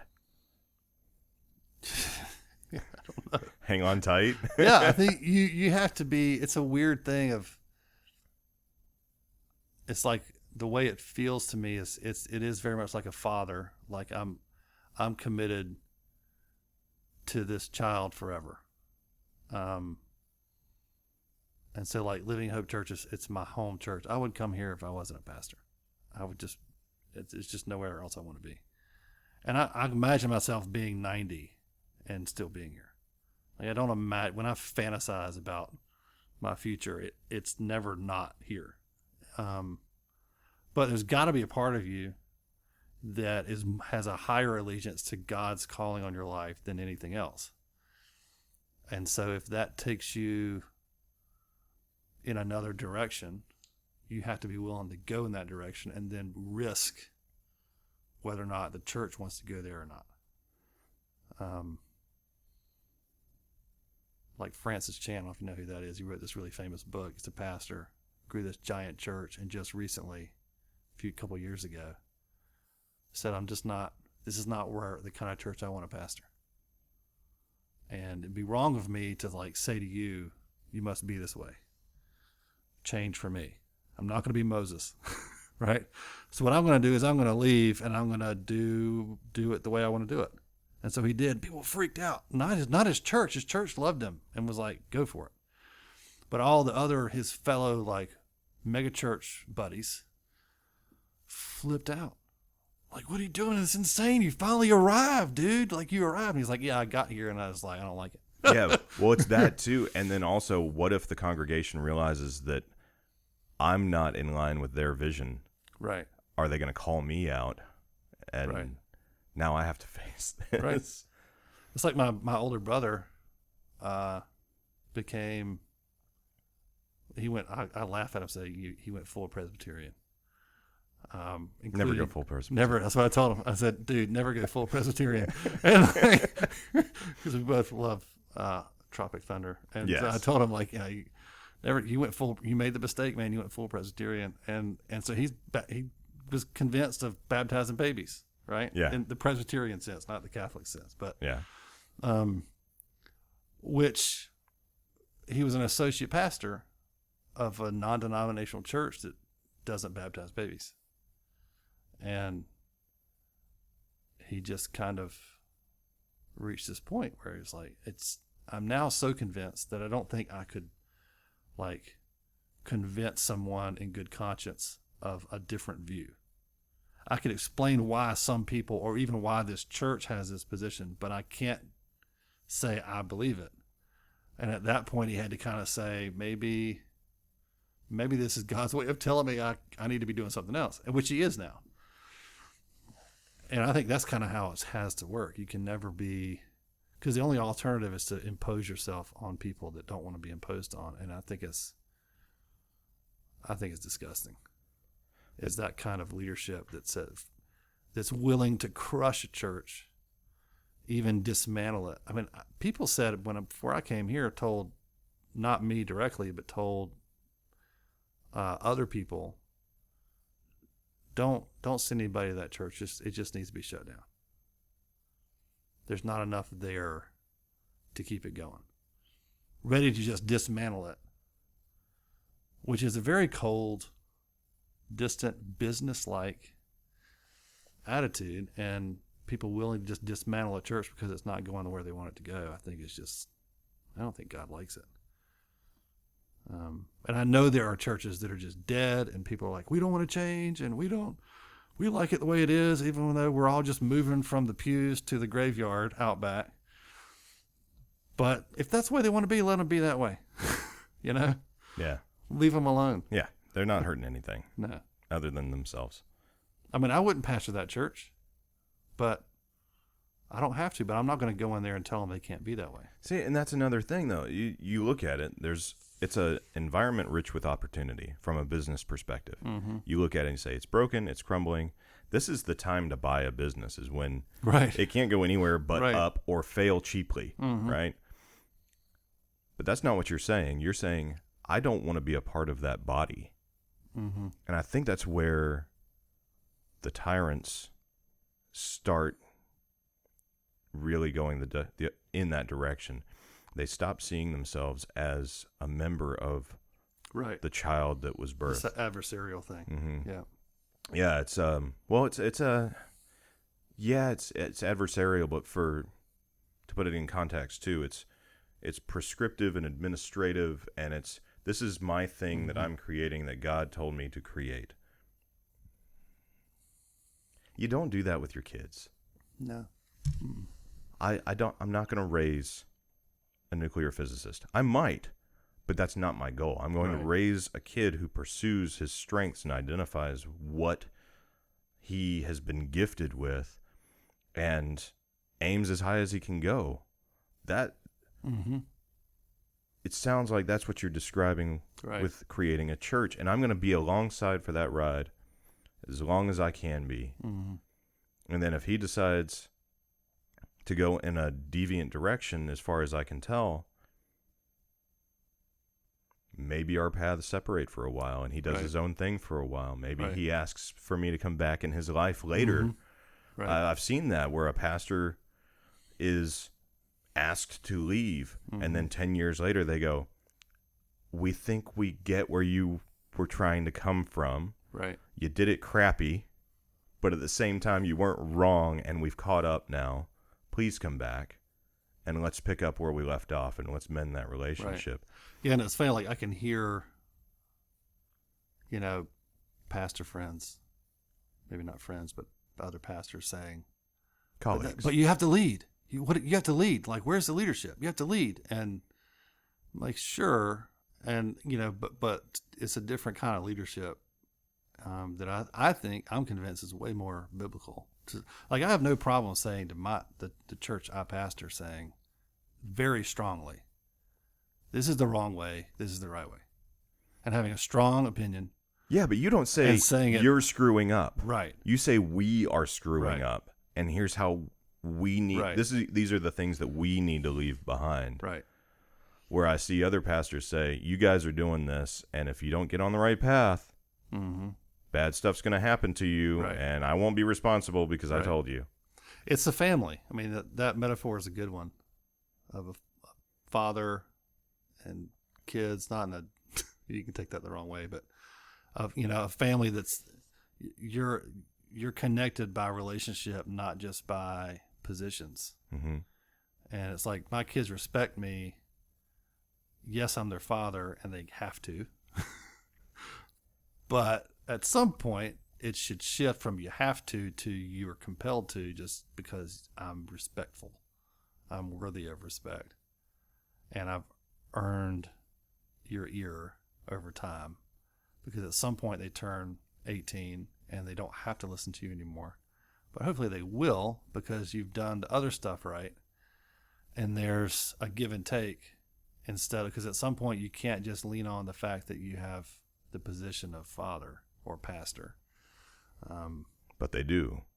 Right. As captain of the boat. Right. That seems to be a mentality that we saw emerge in families during the Greatest Generation.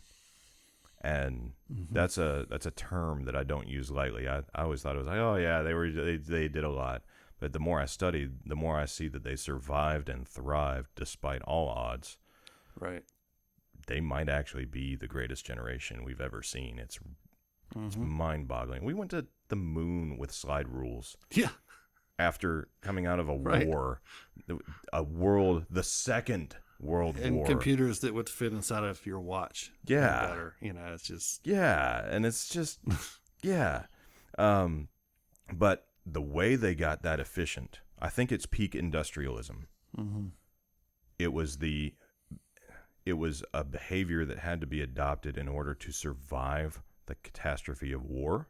Right. Where there's no time to question the captain. If you question him and we have this discussion, we die. Mm-hmm.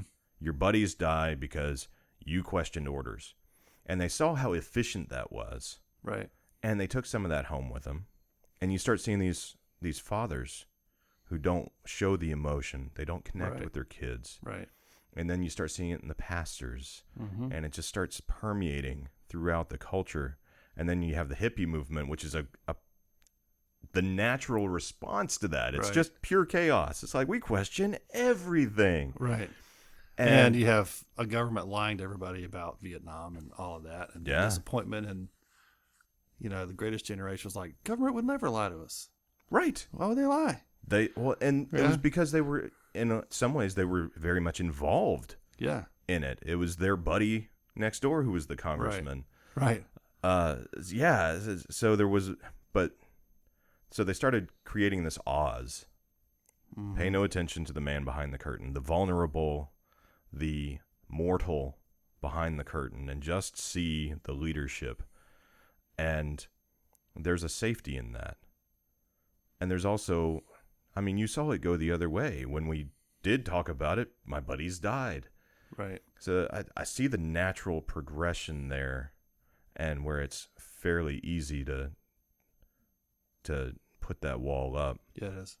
And Yep. you don't feel like you're hiding from it. You actually feel like you're doing the heroic thing. This is Mhm. the thing that a lot of people Yeah. don't get. That's right. Those old hard-nosed dads Yeah. that didn't show emotion, that pushed you hard and saw you cry again and again and again, Mhm. it broke their heart every single time. Right. And they only did it in a lot of cases. I mean, there are exceptions to this, but a lot of the guys that I talk to, they thought they were doing the very best thing they could in love for their kids, and that the ends later would justify the process. Mhm.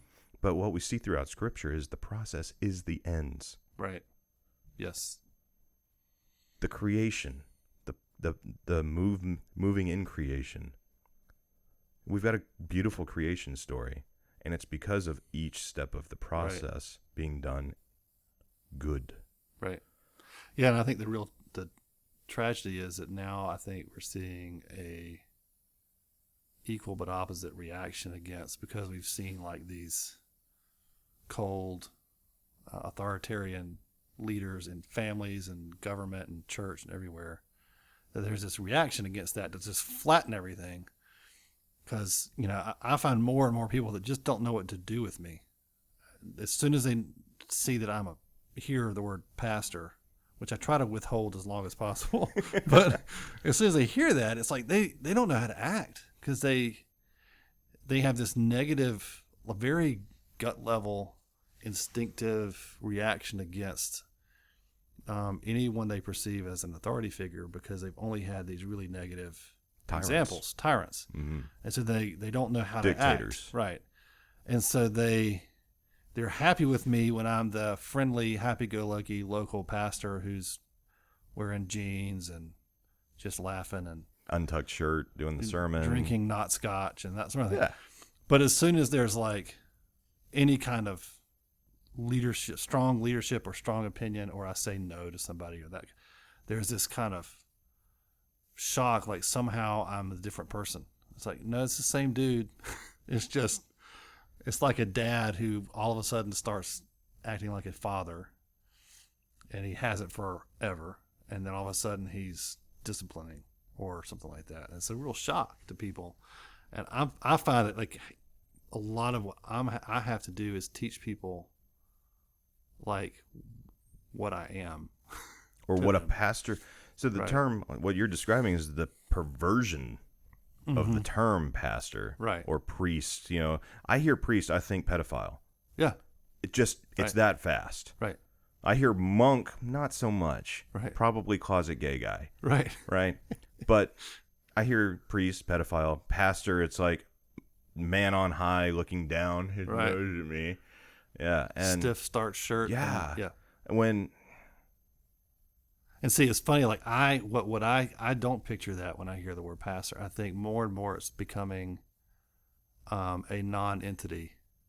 which might be worse. Yeah, just another dude with no sense of care and responsibility like a shepherd would have, but more like just another dude.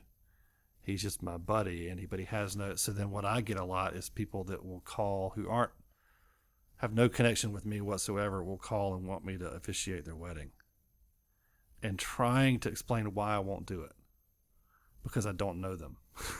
Right? And that I'm not interested in being a wedding officiant. It has no meaning to me whatsoever, but I want to be their pastor. And they're like, what does that mean? Like, well, that practically what that means is I'd like to spend time with you and just talk about marriage, your relationship, what your goals in life are, why you're getting married, if you've considered even not getting married. Please consider not getting Right. married. And you start and why are you please. calling me at all? Like, why do you want a religious service? Why do you want a Christian wedding at all if you're not, well, we're not in a church right now. Well, why do you want a Christian wedding? Am I a good luck charm? Like just sprinkling fairy dust to get you started off on the right foot or something. And like all of that, I think, is a function of people don't know what it is, what a pastor is. And so they imagine authority figure, so you officiate weddings. Or funerals are the same thing. Like, hey, can you do this funeral for a person that you don't know? And I'm like, well, did they know anybody else? You know, if not, yeah, I'll do it. But there's probably somebody else that's better than this distant person who doesn't know them, whether they're a pastor or not. And just trying to explain what that is, that there are leaders that God gave to the church, and they should lead, and they do have authority, but it's not what you think. So we don't flatten it, because I think that's happening too. People are just throwing out the whole idea, we're just going to be a commune, which never works and never lasts very long. We're just going to hang out in my living room and, you know, hug and believe whatever we want, and we're going to be together until one person has a disagreement, and then it's going to crumble. There's no direction, no simple sense of purpose, because there's no one leading. I think that's really unfortunate, because I think people get hurt. They really get hurt. Yeah. Because there's nobody looking out for them. Well, you got to have continuity of narrative. Yeah. And that's one thing. And then if you can have somebody with more experience to come alongside you, which is really what a pastor should be doing. Yeah. Somebody who may have more experience in a certain area, dedicates his life to finding resources to help people in various situations. You're a counselor and you're a community organizer. Yep. That's what a pastor, as far as I can tell, is. There's no divine connection with God. It's not like you've got the bat phone out back that you go and call and say, oh, okay, this is what I got to tell them this week. For you. Yeah, stand by. I think, so I've had a really good opportunity lately to speak with someone who is a longtime Quaker. Mm-hmm.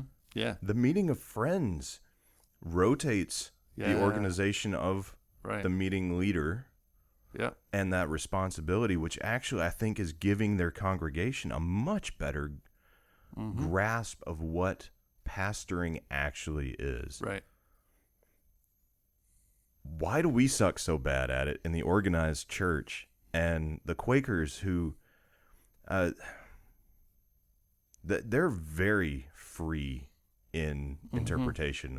As far as I understand it, it's very much your religion is between you and God. Yep. We're hanging out together. And we're trying to benefit from each other's relationship with God. Right. Their, one-on-one religion. That's very different from having doctrine that you adhere to.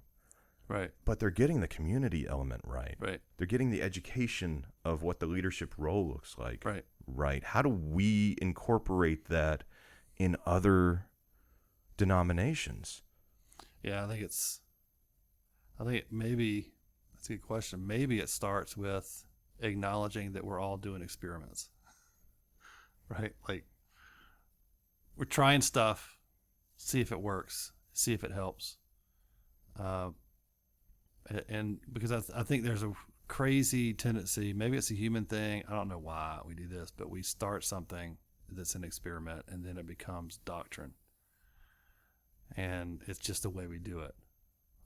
So we, like in the 90s, it was small groups. Small groups is the answer. I remember cell groups. Right, cell groups. That. That's the way it started. That cell was groups, the late 80s. Was free market cell groups. And which was very Amway feeling. Somehow. Oh, yeah, it was. And it didn't do the thing. Some people, it worked. Most people, it didn't do what they thought it would do. But there were people that, and then that became small groups, and then we're going to monkey with that. And I've done all this stuff. I got no problem. But recognizing it's an experiment and having the goal of what you're describing, which is this should feel like family, and not in a creepy culty way, but in a real way, in a healthy way, a family that has leaders, but the leaders act the way Jesus acted, not the way tyrants act or politicians. And it functions like a healthy family. And then you say, okay, well, how can we make this better? We'll try this. Oh, that didn't work. Let's not do that again. And you do something else until you're just slowly moving towards the ideal, which you never quite get to. But I think it's the when you start saying, we do it this way, and this is the way you should do it. And it's the only way we're going to do it.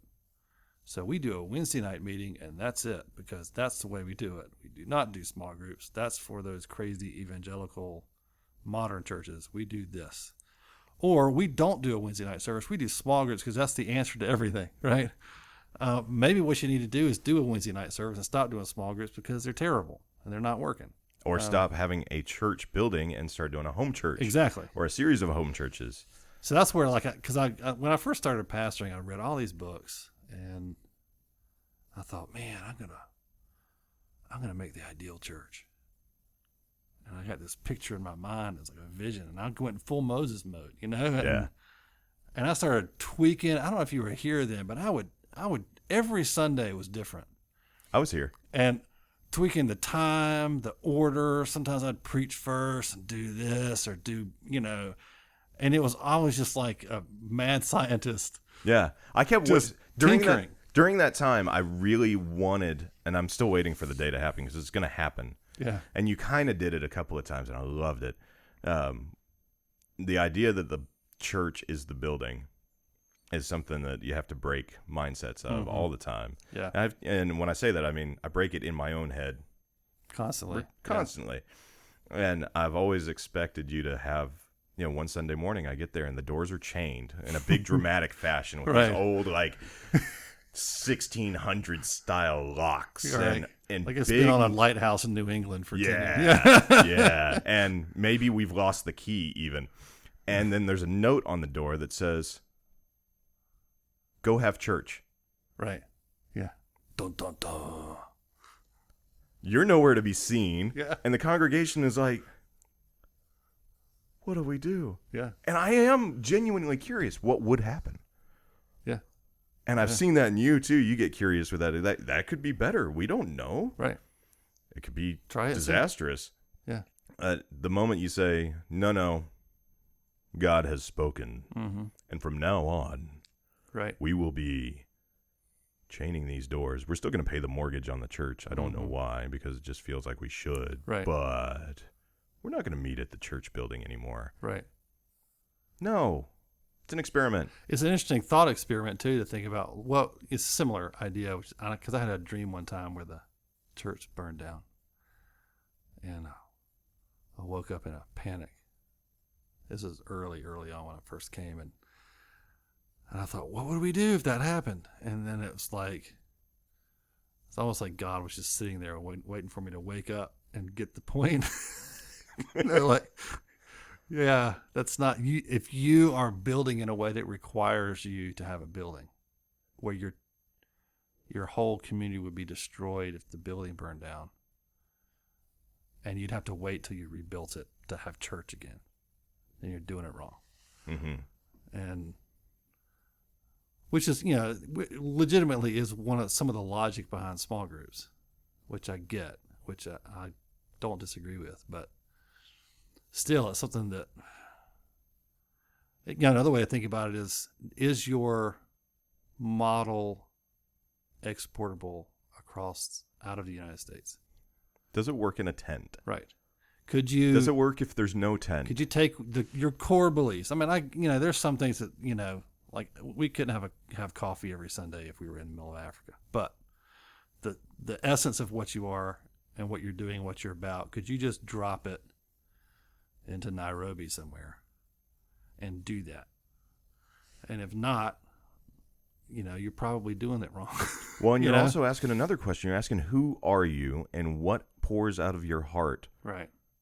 Anywhere in the world in any kind of situation. Mm-hmm. You're asking the same thing that you ask when you're searching for a vision in general, is when I'm starving or when I'm desperate for water and I haven't seen civilization for a couple of weeks, what is the number one thing other than, pursuing food that I would choose over food if I had the choice? Right. If you gave me the choice, I'm starving right now. All I can think about it, and this is what what Jesus is proving, not only to the world but kind of to himself. Yeah.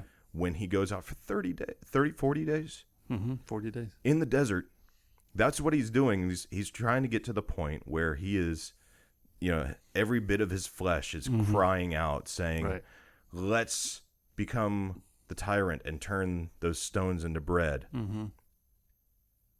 The accuser didn't bring that up because it was just, hey, here's an idea. It was because, hey, I know what you're thinking. Right. It wouldn't be that bad. Scripture even says, just do you. Yeah. Yeah. And that's where I like that there's a group of people, they're getting ready to start reading the entire Bible across a year, just aiming at it. Yeah. At the very least, they're going to read more than they did last year. Right, exactly. Right?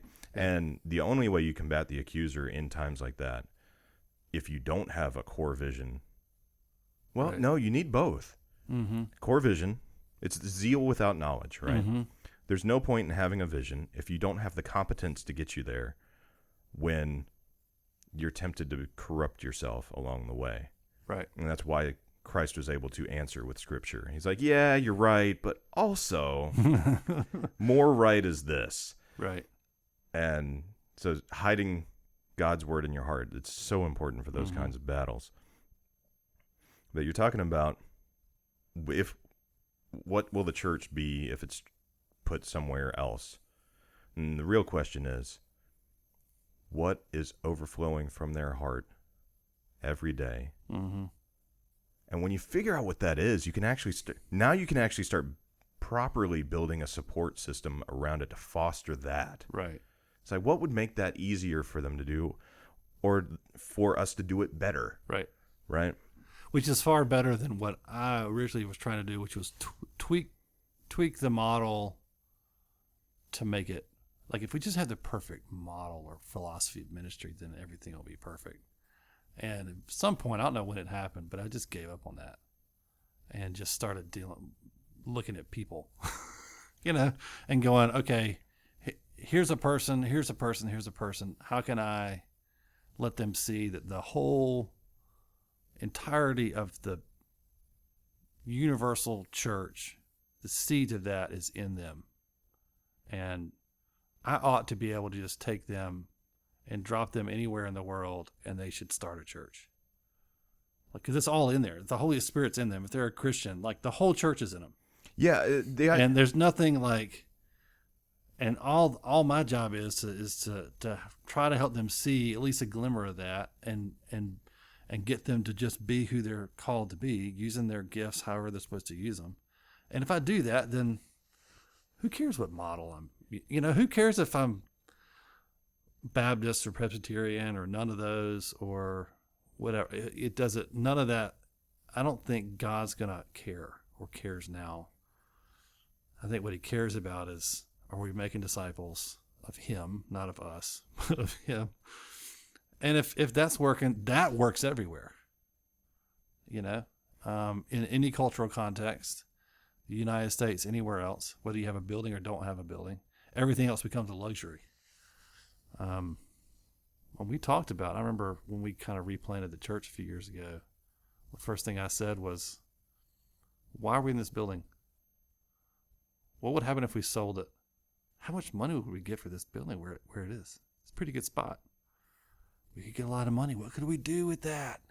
What if we just shut down and joined another church? We all said, let's find another great church in our town and just go be the best church members they've ever seen. Like, just descend upon their church with like $1 million from selling our building and say, here, what do you want to do? Well, and think about how many churches are out there praying for that very thing right now, too. It's not an imposing thing. It may be answering a call. And it's like, if you don't have a compelling reason for not doing that, then maybe you should just not take the sign down to go to that church. It's like those kind of questions are clarifying, I think, about what is it we're doing here? So this is what I think fasting's supposed to be. Yep. It's once you get that initial vision by denying your body to the point where the flesh starts crying out and it becomes as loud as you think the things that matter to you are, that a periodic fast, a week or two or a day or something like that, is a nice little chance to get a reminder without having to go to that full in-depth extreme. Right. And it's kind of it's a check. It's just, hey, is this still the most important thing, or did we learn along the way that we needed to update our model? And this is actually, that got us to this perspective, but now we need to take it elsewhere. That was so mind-boggling to me when I was like, oh, fasting is mini vision quests that like Native Americans used to do. Right. Huh. It's like self-imposed so much suffering. more useful. Yeah. Yeah. I always thought it was waiting to hear that administrative voice from on high. It's like, Right. yeah, I'm hungry, so I better pray, and then maybe he'll speak to me then. It's like, I think I've learned a little bit since then. There's a theory I've heard that I kind of, I think it's true. I think it started in sociology, but I've heard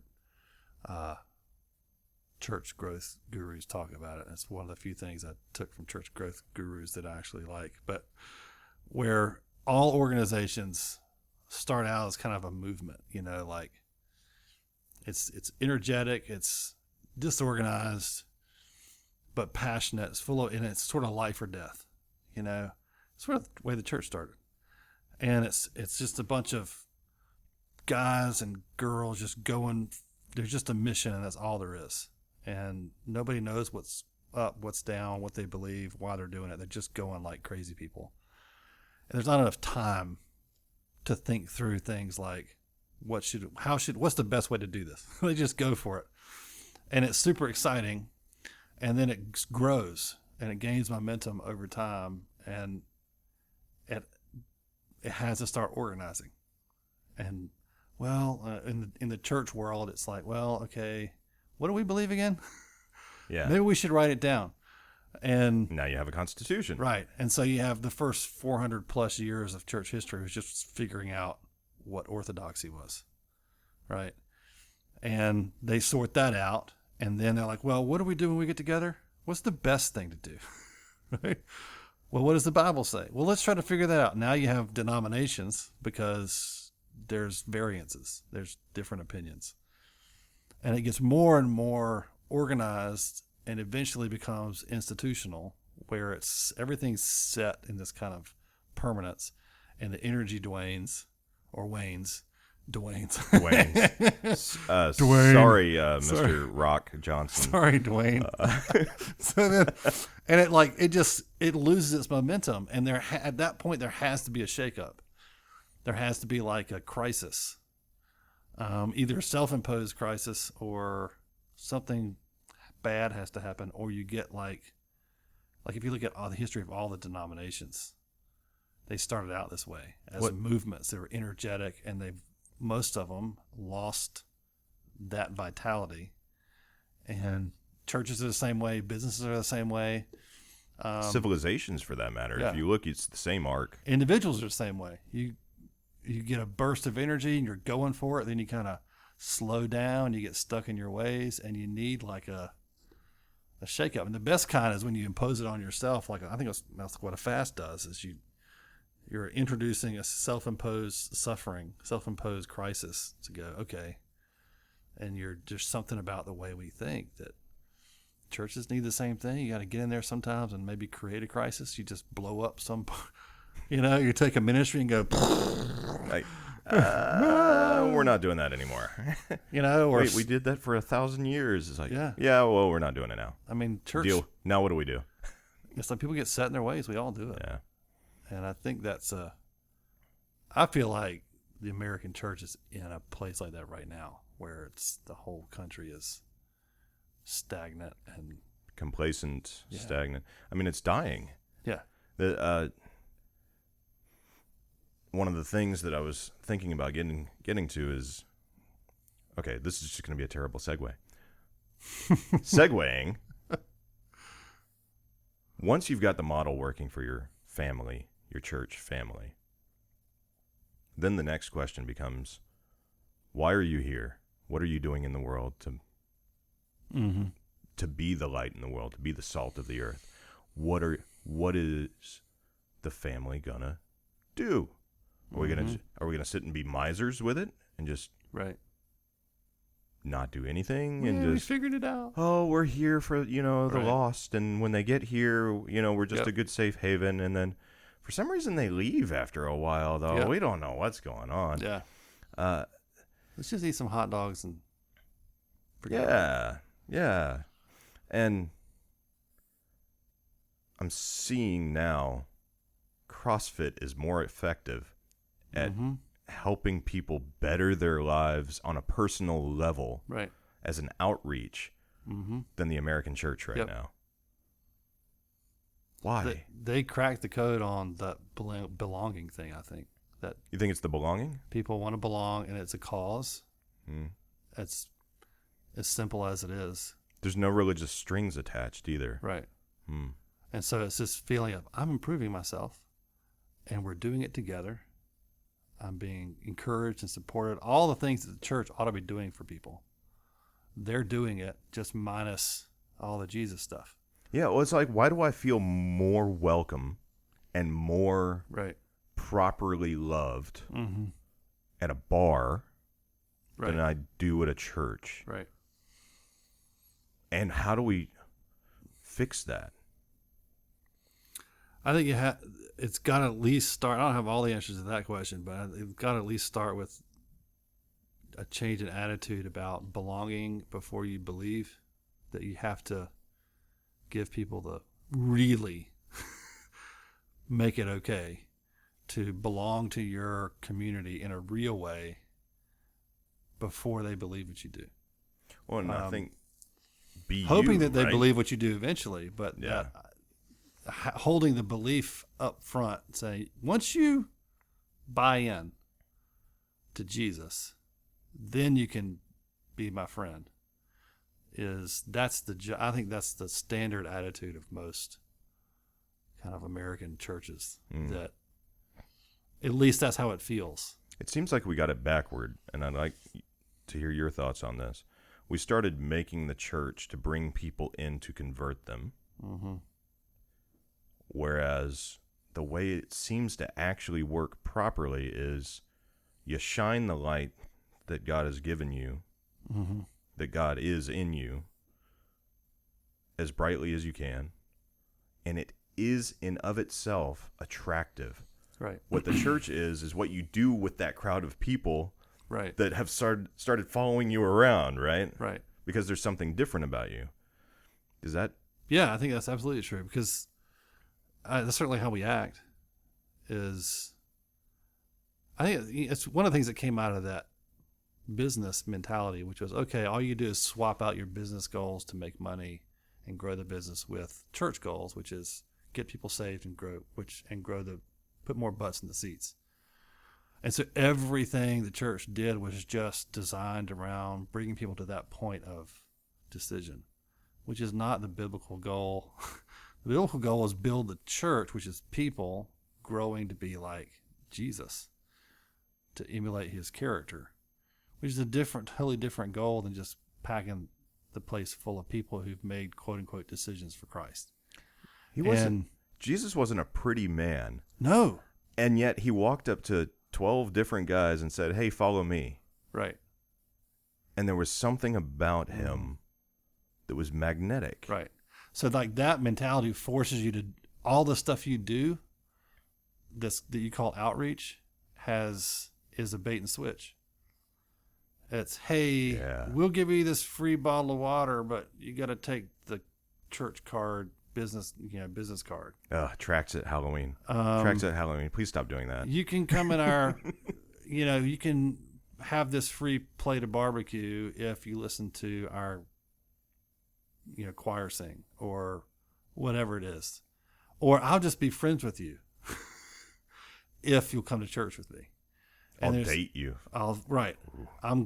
This is a long sales pitch is what this is. It's not a friendship. It's a long sales pitch. Like I had a guy one time, we were waiting outside of an Olive Garden years ago, and dude walks up to me and goes, "Do I know you?" And I look at him and I'm already feeling the skeevies, and Yeah. he's like, "I know you from somewhere," and he's kind of snapping his finger, and But part of me was like, maybe I know this guy because I'm terrible with faces and names. He's like, where'd you go to school? And I told him, high school. And he goes, yeah, I had a brother or something that went there. And he says his name. Of course, I didn't know him. And so we start talking, right? And I was pastoring at the time.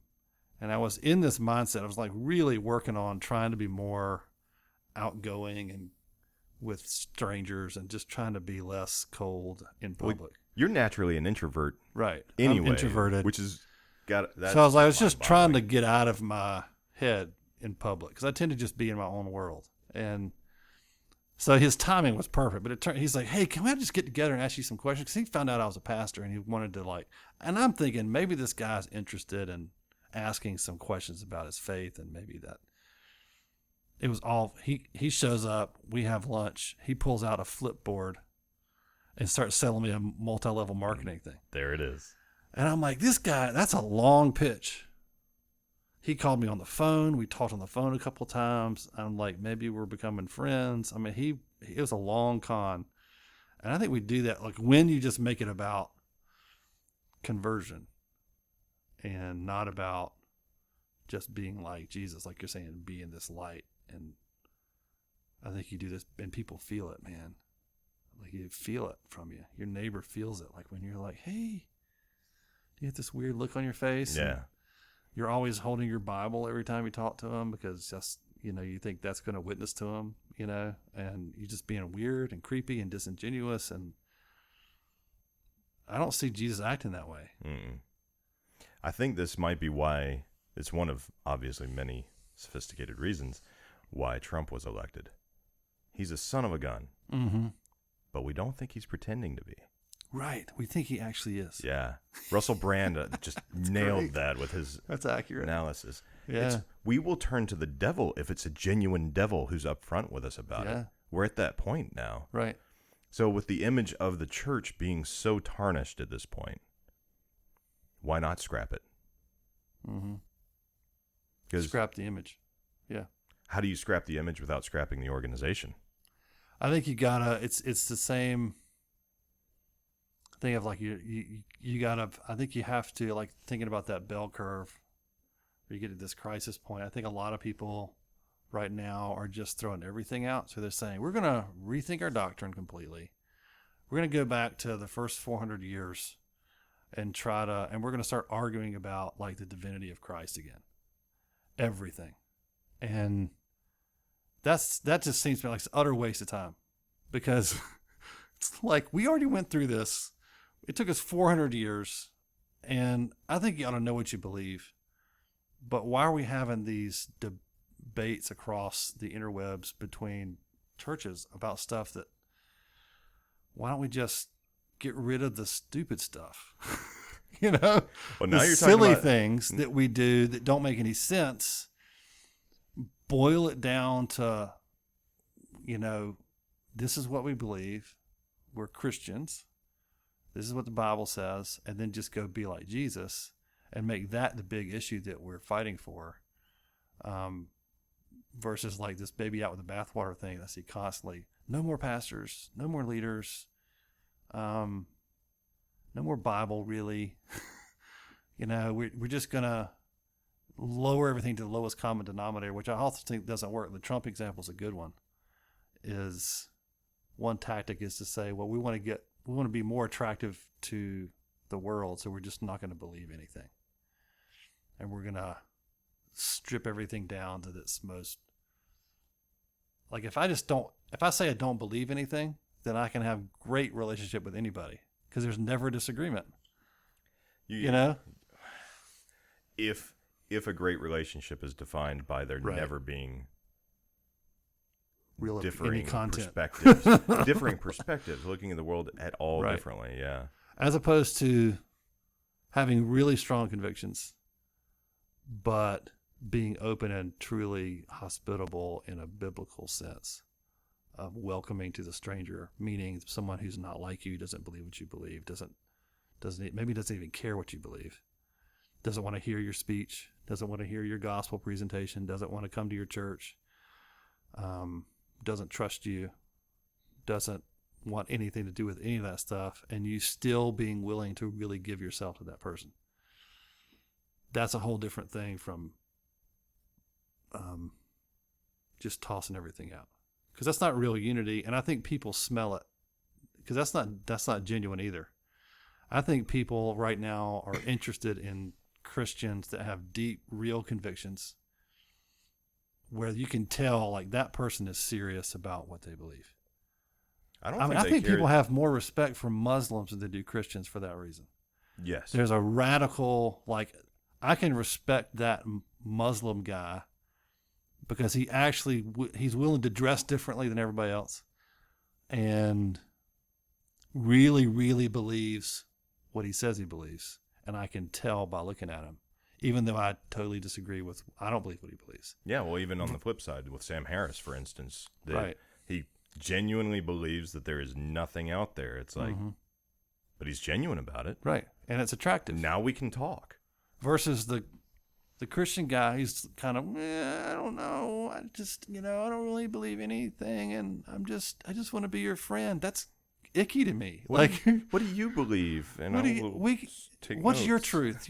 I'll speak my truth. You speak your truth thing. And I don't think that's ultimately attractive, even to people who think it is.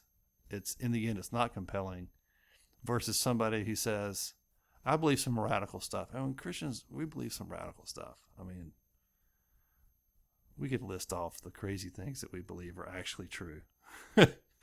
And we believe them completely, yet, and I know you don't, and that's cool with me. Let's be friends. And like, really. Mm-hmm. That to me is the way forward, is churches acting like that. Did you just never invite that guy to church? I think you invite him, but it's got to be genuine. But do you think so? The moment that it hits church, though, right? You've got the genuine friendship. Mm-hmm. But the moment you say, "I have this great meeting every week. We talk about the deep topics that like you and I discuss, just down to the nitty gritty details. You would love it. Great. Where is it? It's at my church. No way." Mm-hmm. And now it looked like you were doing the bait and switch all along. Right. I mean, we're at that point now, I think, where the church has become that tarnished. Yep. I genuinely don't know what to do. Well, I think the other side of that is that we're also reaching the point where, like, if you looking back over church history, when early church was being persecuted, and you like start studying what exactly that was, an awful lot of what, like in Acts, what's referred to as persecution, was really people believing things about Christians that weren't even true. It's this kind of stuff.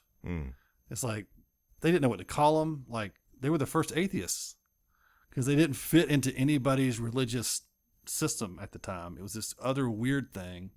And they said, well, they're non-religious. Well, and they were heretics to their own, right? What's the word? Heritage. Right. Heretic.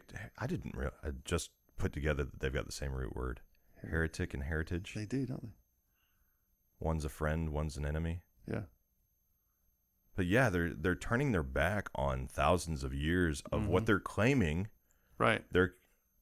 Is the foundation of their belief system. Yeah, they have people saying like they're cannibals because they misunderstood what communion was. It's like they actually think they're eating Jesus' body and blood because Jesus said that, but he meant there's a whole meaning behind it. Yeah, they didn't understand the meaning. They just heard this story about how they thought they're cannibals. And there's all kinds of stuff, and I think that's part of what's happening is that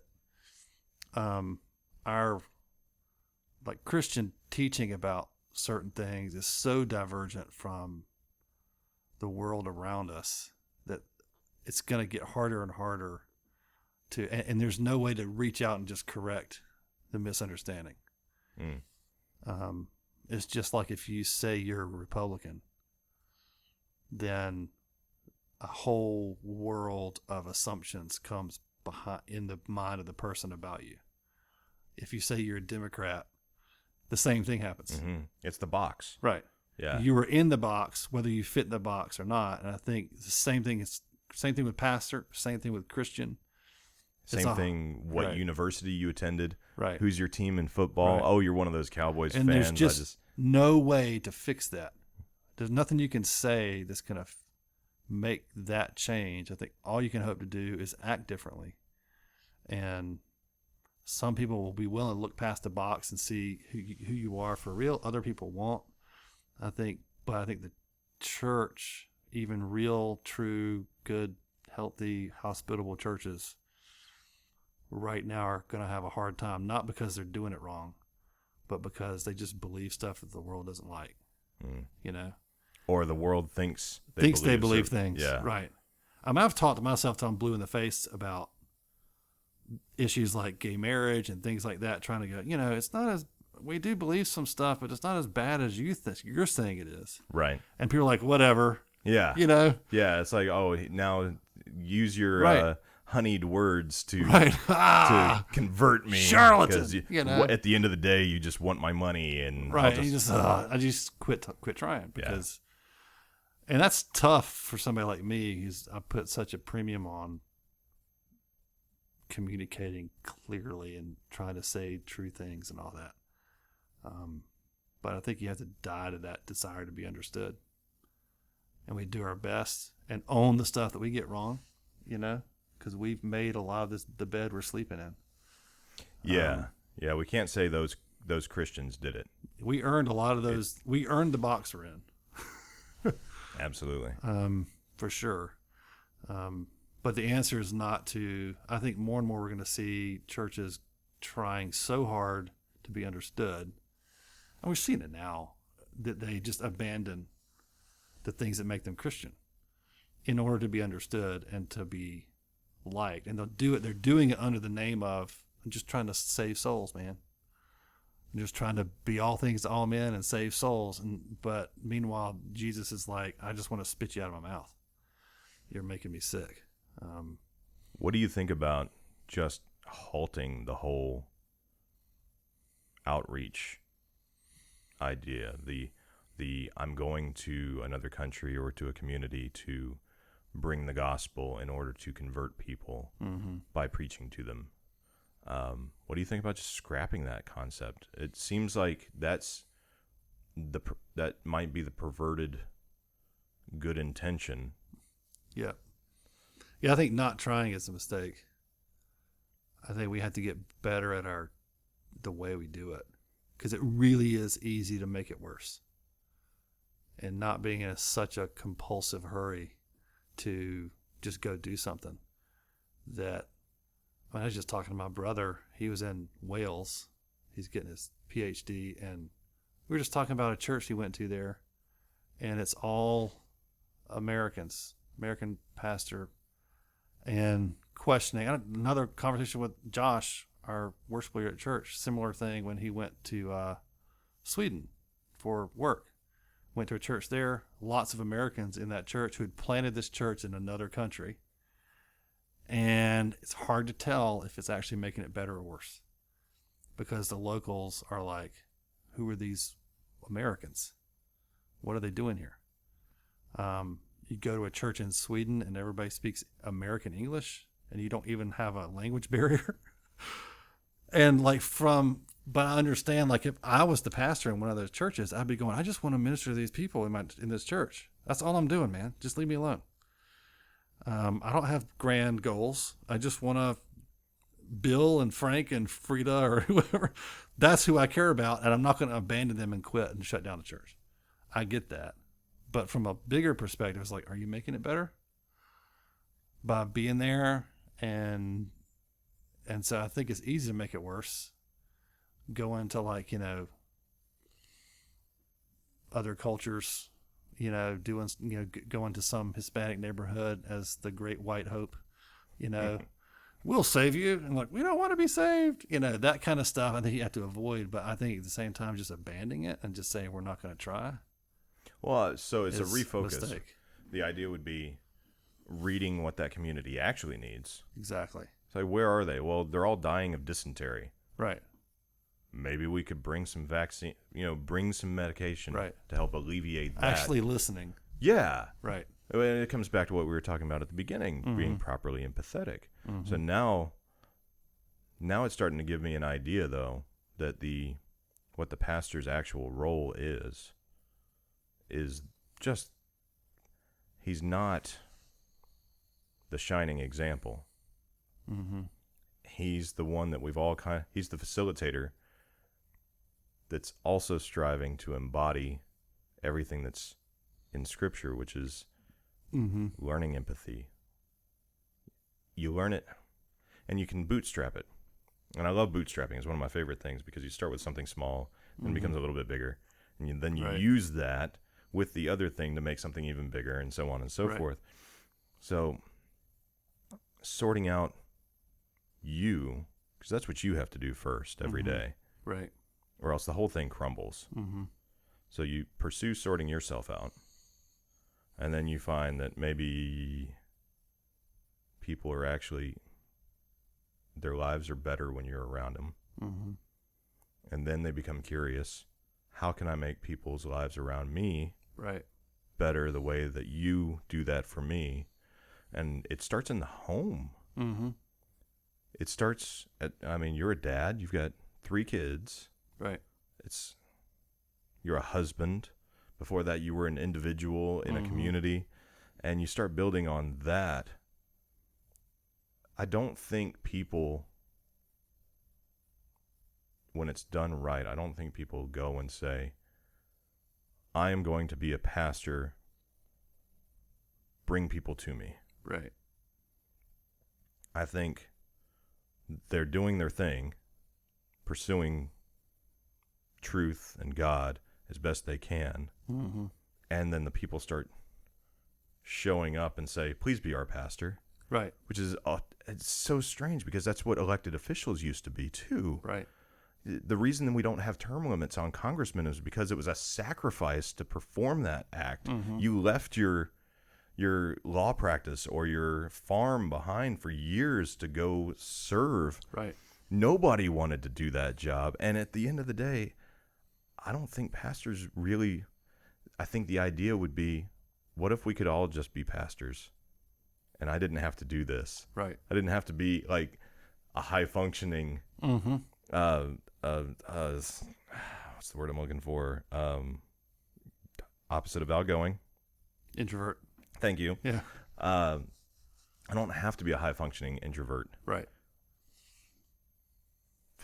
If this was running the way it could be, we could all be learning from each other. Right. And there wouldn't need to be a community organizer to put all this together. Right. And it's become something else. It takes the,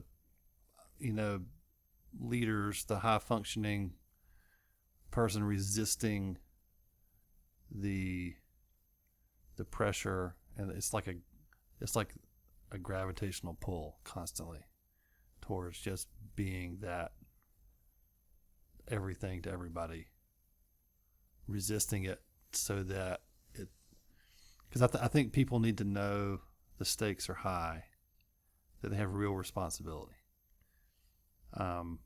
If you have, let's say you start some prayer meeting and nobody shows up, like, what does that mean? Right? It's the eternal leadership question. What does this mean? Did I not communicate? Well, if you did, if everybody knew that this thing was happening and nobody showed up, either they don't value prayer or they didn't think their contribution mattered.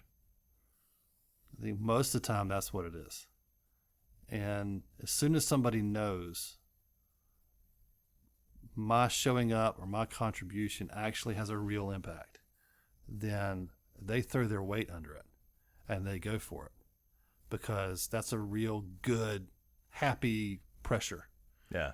Like, I'm going to do this. A joyful weight of responsibility. Yes.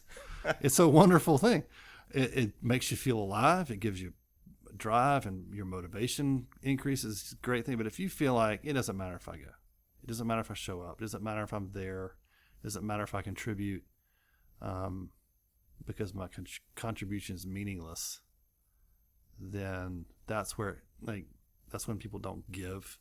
That's when people don't show up. That's when, and so often, like the tyrannical model of leadership is people are lazy. Therefore, they need to be pushed or pressured or rebuked or manipulated into doing this. They're just lazy. I'm going to give them a kick in the rear end, and then they'll do it. And the other way is to say, either I haven't communicated, or there's a value we don't have that I need to instill, or people actually don't think they matter because they don't have any real stake in it. And to give people a stake in things, and you do that by saying, I'm not going to do this. This will not happen. Like, there will be no, to use a prayer meeting example, there will be no prayer meeting because I'm not going to do it. I'm not going to prop it up with a fake thing. I'm not going to put a bunch of money into it and hire staff to make it look like people are showing up. And, audience members. Which is a thing. Yeah. Yeah. That's a thing. Having fake baptisms. Really? Oh, yeah. That's documented. Reese, just a couple of years ago, big church in Charlotte What? having a big, baptism that was planned, but they wanted there to be a rush to the stage of people who were last minute impromptu, unplanned baptisms. So they had people planned for it, and then they said, we're going to have a baptism this Sunday, and then they do the big thing with the music and all that, and they had staff members assigned at various places in the audience to, when they do the call, anybody else want to get baptized? They have a bunch of people simultaneously pop up who were just told to do it ahead of time and rush down to the stage and get in line and get baptized that were on staff at the church. No. That goes back to the Billy Graham crusades. That kind of thing. And so instead of doing that, you just say, look, if nobody gets baptized, we're gonna make that visible. And we're all just going to deal with it. Yeah. You know what I mean? Yeah. I think a lot of people think pastors are these guys that have said, I know more than you, or right. I'm holier than you. But what they're really doing, if they're doing it right, they are volunteering to be an exposed nerve. Yeah. All the time with their walk with God. Right. It's such the opposite of the Oz, man behind the curtain perspective, and it can destroy you. And you're signing up for that every day that you continue to carry that mantle of spiritual leader in a community. You're like, hey, watch me fail. Hey, watch this. Yeah, and I don't even, I'm not going to use beer so that you know that I did it. Right. Through my own genuine stupidity. Right. This was genuinely my fault. I really thought this was right. And then all of a sudden the ground opened up and half the congregation got eaten by God. Right. It's like, oh, I fouled up.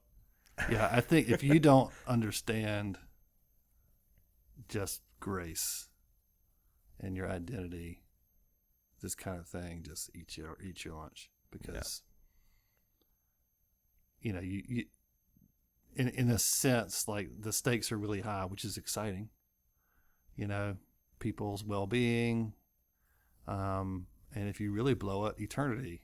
That there's a sense of like, well, gee, if I don't do my job, somebody might not hear the gospel, and then they, that feels like a lot. Yeah. And yeah. Or they just get, how many people have we all met that got really burned and hurt by a leader in a church, and they didn't go back for 15 years to anywhere. Yeah. Because all pastors are that guy. Right. Yeah. And I feel like I know that guy that did that. Yeah. And I know he really meant to do better. Well, he's me. Yeah. I know that guy because he's not a monster out there that's an anomaly that came up out of the ooze. He's just a dude trying to do what I'm doing. And he made a mistake, and then probably made a few more mistakes, which made it worse. And then got insecure, or got angry, or got frustrated, and really blew it. Had bad advisors. Yeah. Yeah. And so it's like, I'm not excusing. I'm just like, I get it, though. I know how it happens, and I don't want to be that guy. So I think you got to get clear about, even if I become that guy and I blow it, God still loves me. Yeah. There's no plan B. No. God's got plan A and plan A and plan A, and that's it. And it might look like an ivy right, crawling up something, but the ivy was the idea. Exactly. Yeah.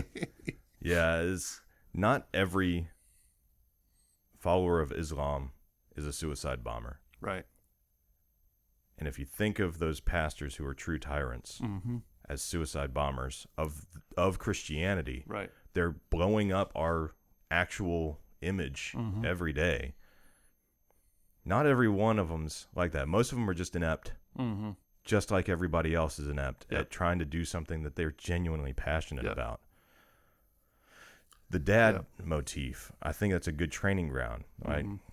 If you're pretty good at, if your family's growing well, right, I think that's a good indicator that you might be okay at expanding your sphere of influence intentionally. You know, there's a lot of times just being you does have a positive effect on the world around you, but when you start monkeying with things, I say monkeying with things because every time I try something like this whole project, I feel like I'm a chimp beating something with a hammer. I don't know. I'm doing my best to be competent at what I'm doing, but I'm probably making things worse in some ways, but you know, maybe I'll be better than I was yesterday. And you know what?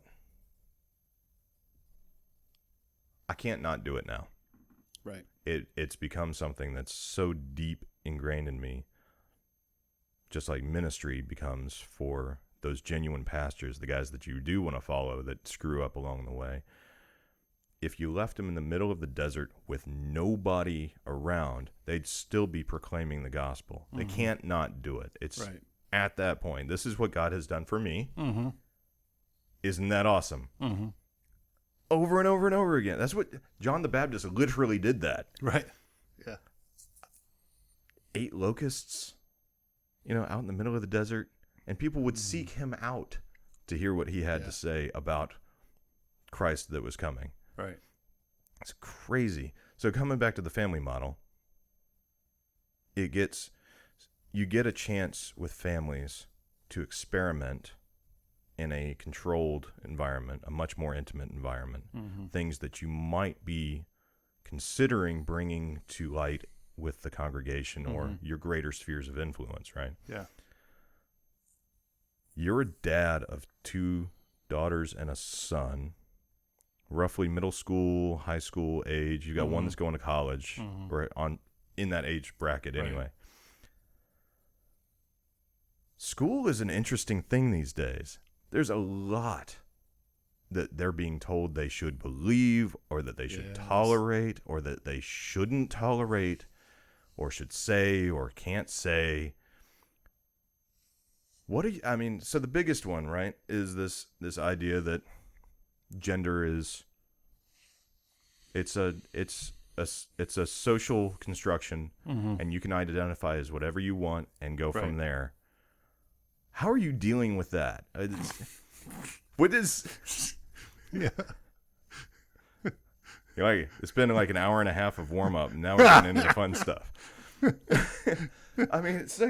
got to these are questions that they have to have asked. Like, Dad, what do I do about this? Or, Dad, I thought you would have wanted me to say this. Right. And now I'm in trouble for it. Yeah. Was I right? Was I wrong?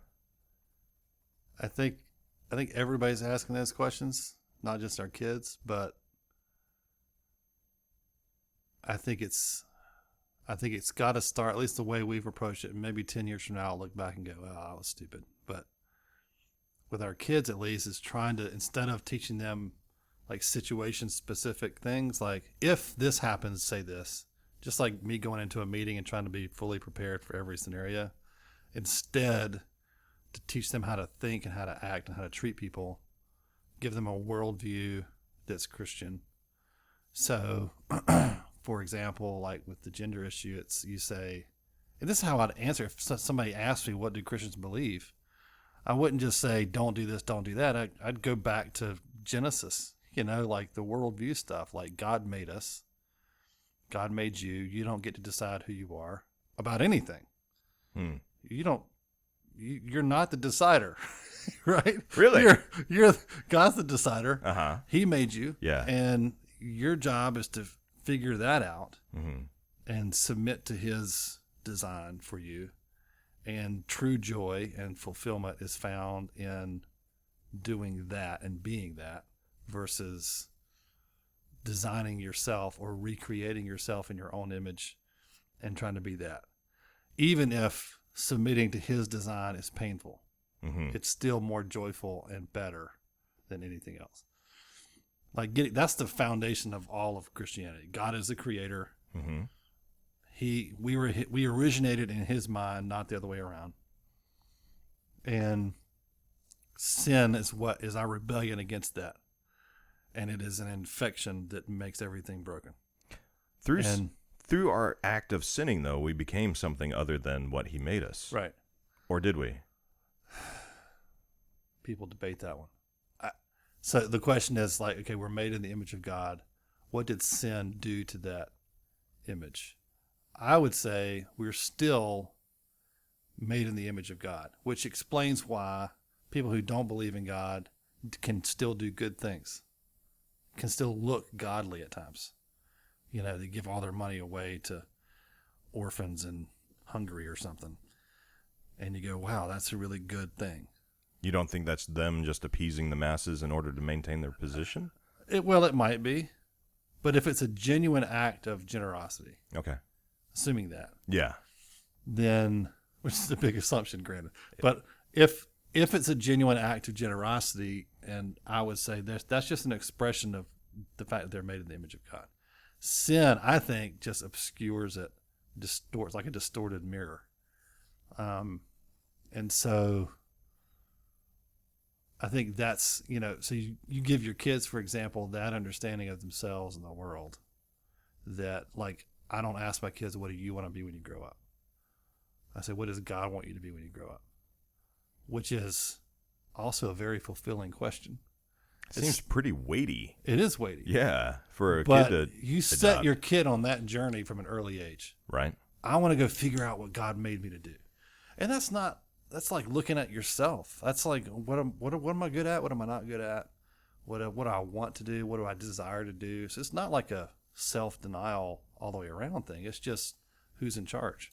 But that perspective in the core presupposition of it, I see the fork in the road there. Mm-hmm. There's the scientific perspective that, well, I'm going to say it's the watered down scientific perspective that I am who I choose to be based on what I observe of the world. Mm-hmm. But what you're suggesting is there are core elements pre-programmed that can be discovered. Mm-hmm. That's a big step right out the gate. Right. Yeah, it's huge. And it runs. I think it's the most radical, controversial thing Christians believe. And everything that people dislike about what Christians believe comes from that. So strange, because that's what Piaget was trying to unify when he started studying the psychology of children and seeing that they were playing games that they didn't understand they couldn't articulate the rules for. Mm-hmm. He started to realize that there's something inside that's already running the show, mm-hmm. and what they have to do is discover and articulate it. Right. You're talking about a very similar thing, except with an intelligent design. Mm-hmm. Yeah, and then if you add into that, I think God, the idea of the sovereignty of God, that every move is somehow ordained or under his direction, and so nothing happens by accident. Which is another thing people argue over. But you couple those two things, like I think if my kids can get that, and then get the other pieces of, like, God loves people, we're called to be kind to people, all these other things that come out of that, and then I send them in the world with that, because they're going to encounter stuff that I don't understand. I mean, they already are. It's not just Daddy, Billy became Susie. What do I say? It's going to be stuff that I can't even really predict when they're older. And if I just give them situational things like, well, if that happens, if your teacher ever says this, you do this. Instead, I want them to be able to smell things that don't fit in their worldview and go, that's not right. But I'm not going to react like a jerk because I'm going to love people. And I know how Jesus acts. I know how Jesus is. And so I'm going to act like him. And I think they'll navigate those things far better that way than if I try to predict. Like, I can't even know what their teachers are teaching them. Right. I can take them out of public school. We did that with our oldest in middle school. She just wasn't doing well and homeschooled her, but our other two are not being homeschooled. And I even when they get older, like, I don't know what their friends are saying to them. I can try to know, but really, I mean, I can monitor their phone usage. I can do all that stuff, but I don't really know what things are being said to them and happening. So I think if we do a good job of rooting them in, and I think we're all this way, to basic, like, this is what the nature of reality and who God is, who Jesus is. You're not in charge, God's in charge. That's another thing I've said to my kids since they were little. First it was, you're not in charge, I'm in charge. And then they got old enough to understand, and I would say, you're not in charge, God's in charge, and he put me in charge. And those basic things like that, that's a worldview thing. That's not just to do what I say thing. That's a worldview nugget, a brick that gets put in to their foundation so that now they understand that their life is not theirs to just do what they want with. They're on a trajectory, and they can respond to these constantly changing. Our world's changing so fast. Moore's law is in full effect. Yeah. And so I think a lot of parents get really twisted up over, what do I tell my kids to say and do? I just don't think you can know. I think you got to just go back to Genesis, man. So one of your kids comes to you after a vision quest of their own, just pursuing vision. They've been fasting. They have a solid case for God has told them they are non-binary.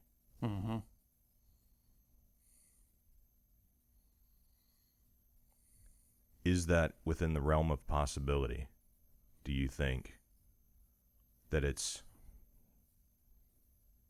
not just true for them, but objectively true in that the Christian God has voiced that? No. I think it's certainly possible that they are that as a result of their sin nature. But I would say, but I don't think you could say God told me I'm that. Or that that's what God wants from me. So at that point, I'm asking questions. So if my child actually said that to me, I wouldn't just say, no, you're not. No, he didn't. I'm asking questions, I'm acting like a dad. Well, a good dad. Right. Not like practicing empathy. Right. Yeah. Why do you think that? Why do you feel, what's that like? That must have been really hard. This must, I can't, thank you for telling me that. I know it's hard to tell me. That's what I'm doing. And I'm asking questions. But ultimately what I'm shooting for is what every Christian is shooting for, which is to be fully redeemed, to be the image of God that God made me to be and made them to be. And that's going to include some self-denial. That's a complicated process. I'm trying to figger out, is this a real thing, or is this a put on thing? Because that's happening too right now with a lot of kids at that middle school age, where they're grasping for identities all the time. Every 12-year-old in the history of ever has been that. Like you hit that age and you're like, who am I? What do I mean in the world? And you're grabbing identities and trying them on and going, oh, that's not me. And you're asking people in a philosophical way, who am I? Tell me who I am. Tell me who I am. And everybody's happy to tell them, right? Oh, you're this, you're that. And so now we have these additional options, which include like kids self-diagnosing themselves with mental disorders that they don't even understand. Oh, well, I have anxiety disorder. You've never been diagnosed with anxiety disorder. You heard about that on Instagram, and now you've diagnosed yourself as having anxiety disorder. Your parents don't even know. You've never been to a doctor. You don't even know what it is. But somebody told you they had it, so now you have it. And that happens a lot. And so I think it's really hard at that age, you know, if a child says, I'm non-binary, or what, to discern, like, what exactly is happening. Is this a real thing, or is this an identity they've put on that's going to be gone next week?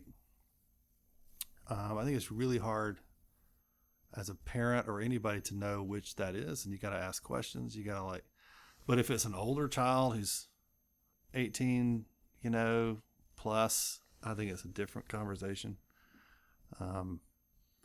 If it's a little kid, you know, he's a 10-year-old. I mean, this is offensive, but I would say, no, you're not. Yeah. This great story, of this kid who was about in our church. I think at the time, this has been a while, but he was about 10, maybe younger. And he was smart enough to ask a lot of questions about, like, does God exist? But he wasn't developed enough mentally, because he wasn't old enough to understand the answers that his parents were giving him. Because it's a complex questions. Yeah, you know? And I mean, it just goes to show the responsibility we have to properly articulate ourselves to the audience too. Right. Like, it's one thing to say, "Well, God is love." It's like, yeah, well, what does that mean? Right. Come on. It's tough. And be like Christ. Wear sandals? Barefoot? Right. I mean, what do you mean? What do you mean? Yeah. And so he was really struggling, right? And so his parents it went on for months, and it was just, he was asking really cool questions in Sunday school class, which no one appreciated but me and him, and no one else. It's like, if God exists, then why do bad things happen? Yeah, you're introverted, but you're intellectually curious, kind of like I am. And I'm like, bravo on the question. But the other 8-year-olds in the class are not interested in that question. And he was really, so they said, will you talk to him? I said, sure. So we sat down, we talked for a while. And finally it kind of came down to, said, look, you want me to tell you why you're a Christian? He was like, yeah. I said, because your parents are. And for right now, that needs to be enough. But really soon, you're going to be old enough to really understand the answers to those questions, and it's going to be different, and you're going to have to decide for yourself. But right now, you just need to. He said, but I really just said, no, you're a Christian because your mom and dad say you are. Well, and if it's the person I think it is, he is extremely, as you were describing, he is extremely intelligent. Yeah. And it's not that he's incapable of understanding, but kind of like electric cars right now are coming out, and we're saying it's the future. Right. This is the answer, right? This is the thing we should be doing.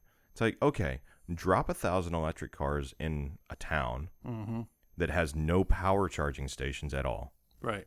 You've got no support structure to help build you into the appropriate version of whatever deviation from your parents' religion you're going to be. Right.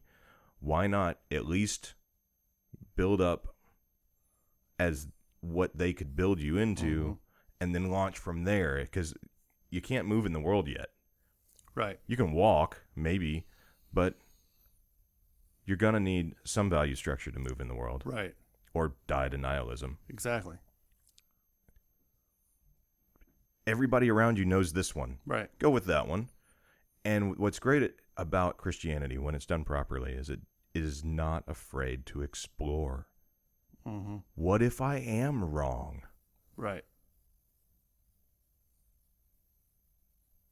Ask. Mm-hmm. Go find out what the other guys are doing. Yeah, because like this young man, like a couple of years later, he started questioning again, and he kind of had the scaffolding to really dig into those questions himself. He started reading, gave him some books and stuff, and the light came on for him. And all of a sudden he owned it. And now like I know that his faith, however simple it might be right now at his age, is a forever thing. And he's not even driving yet. No. Right. And so he can articulate things. So he needed the safety of saying, okay, I'm just going to believe what my parents believe until the appropriate time, and at that point, it's got to be mine. And I think said the same things about identity. Like, you have to tell your kids who they are, and up until a certain age, and then you got to stop. Well, and you're sharing the observations. Right. If you're doing it again properly Right. and coming alongside and recognizing what God has put in them, right? Mm-hmm. You're not fitting them to that mold of, well, you're Right. that's what is it? Buddha's father did.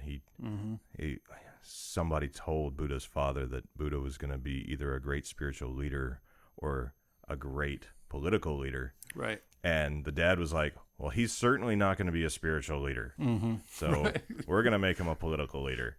And he did everything to shape the world to be that, and it just fell in on itself. Right. That's what you're going to do with your kids. Yep. It'll fall in on itself. Building in versatility and playing the joints seems to be useful. Absolutely. And it's like a slow, like with kids, you're slowly letting go of being directive and becoming an influencer. And so when they're little, you're telling them who they are. You're telling them who God is. You're telling them what to believe. This is what we do. And then at some point you're kind of releasing them because they have to get on their own footing. And it's the parents that can't manage that really get into trouble. And I think it's similar with all this identity, gender, sexuality stuff. It just depends on what age they are and where they are, where they're at, whether or not you just ask questions and say, well, if I can, if my daughter comes back to me when she's 25, that's a whole different conversation. Sure. What does that one look like?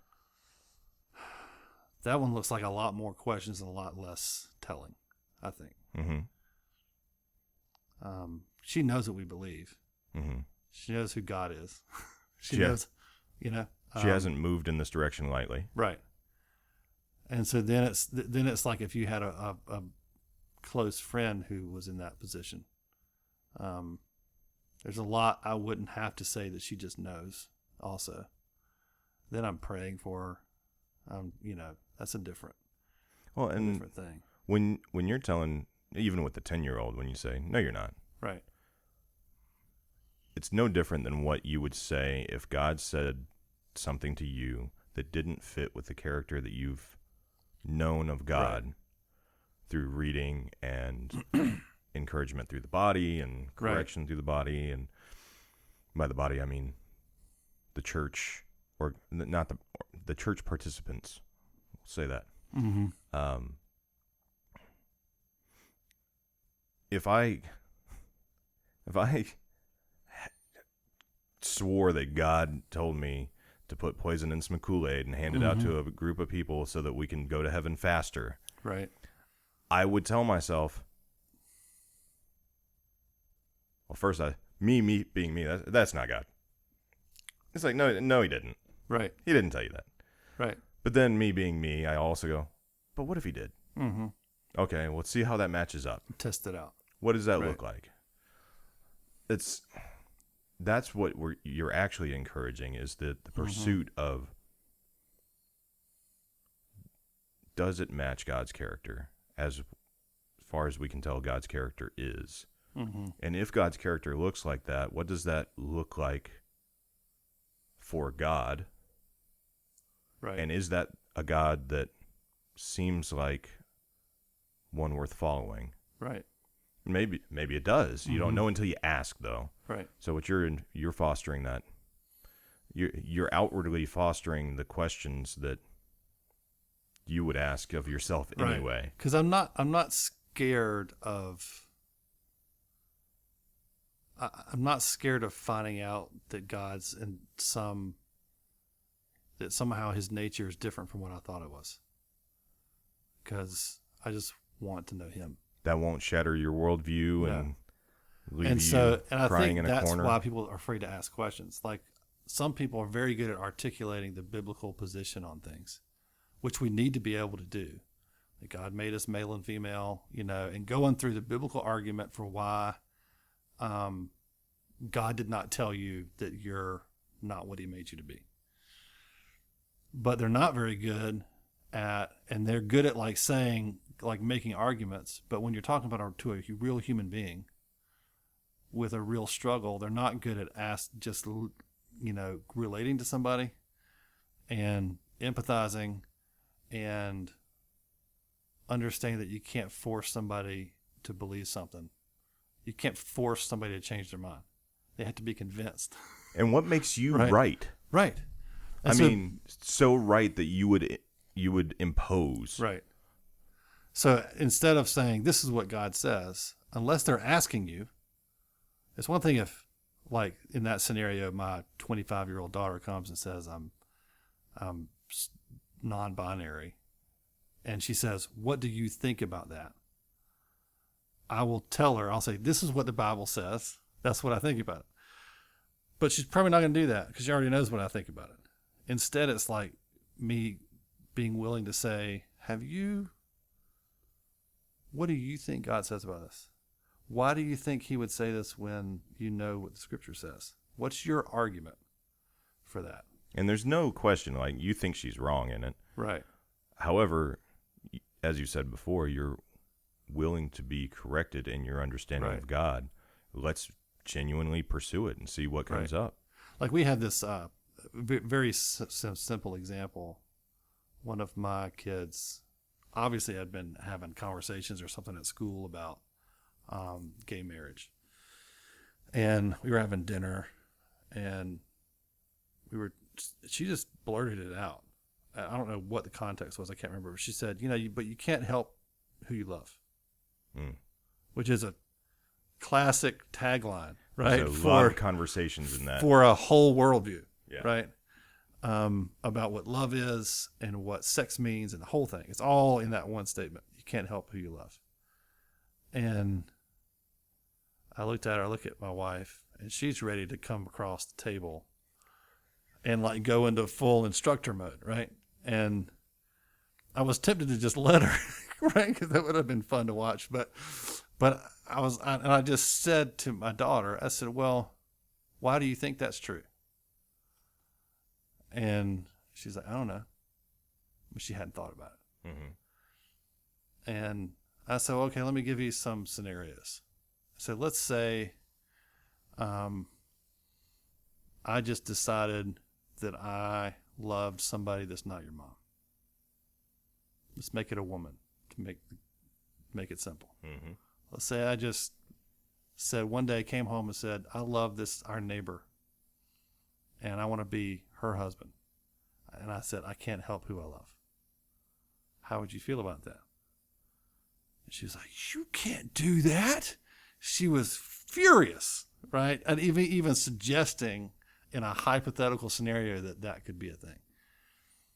And I said, well, why do you then your thesis is wrong, right? You can't help who you love. And she went, now she's kind of confused because she's already bought into this little value, this whole system of you can't help who you love and what that means. But now I've blown up the phrase, but she doesn't know it. She's confused. So we had this conversation now about what love is, what relationships are, what sexuality is, all these things that came out of that one really bad idea, which is amazing. Like, it's such a bad idea for everybody. The idea you can't help who you love. And so like, that's just, and I think if in that moment I had just gone into like teacher mode and said, that's ridiculous. Let me tell you what I think about that statement. It would have driven her deeper into that belief, and it would have divided us. And now she doesn't listen to me, as opposed to going, "Why do you say that's true?" I think we have to be better at that with people. The church has not done a great job on that front. I don't think I don't think we're that good at articulating the biblical positions on things, to be honest. There's no nuance. There's no bringing things back to foundational concepts, you know. And so you just state a position and nobody understands why. It just sounds awful. Why? What's good about that? Well, you see this with the activist churches, Westboro Baptist. Yeah. I mean, not to call out to call out other brothers and sisters in the faith. There's a difference between not participating in what we don't agree with, right, and feeling the urge to constantly confront it. Right. Constant confrontation seems to be more disgust sensitivity related. I think so too. When you see something that you really feel like you need to say something about, it seems to me a good question to ask would be, why do I feel the need to say this? Is it because I genuinely believe that a different way is the better way and can make a case for it? Right. Or is it because the belief system I have chosen to align with just makes it easier for me to hate things that I already find disgusting? Right. Yeah. That repel me. Then your religion becomes a shield and an excuse for you to just be oppressive. Right. And like Jesus managed to walk that line beautifully of uncompromising truth and being winsome at the same time. I mean, the stories of him like sitting, having a meal with drunk people, and he was so associated with them that the Pharisees were calling him a drunkard. Like, you're an alcoholic, like these other people. And you don't see him in that moment stand up from the table and defend himself. No, I'm not. Or leave the table and not be associated with them anymore. He just sits there. Just absolutely amazing. And lets them lets his reputation get dragged through the mud in order to just stay at the table and sit there with these sinners. But he always calls sin. He never compromises that either. But he manages to do it in a way that whether that disgust is not there. And he just loves people and treats them like people. And it's like a novel idea.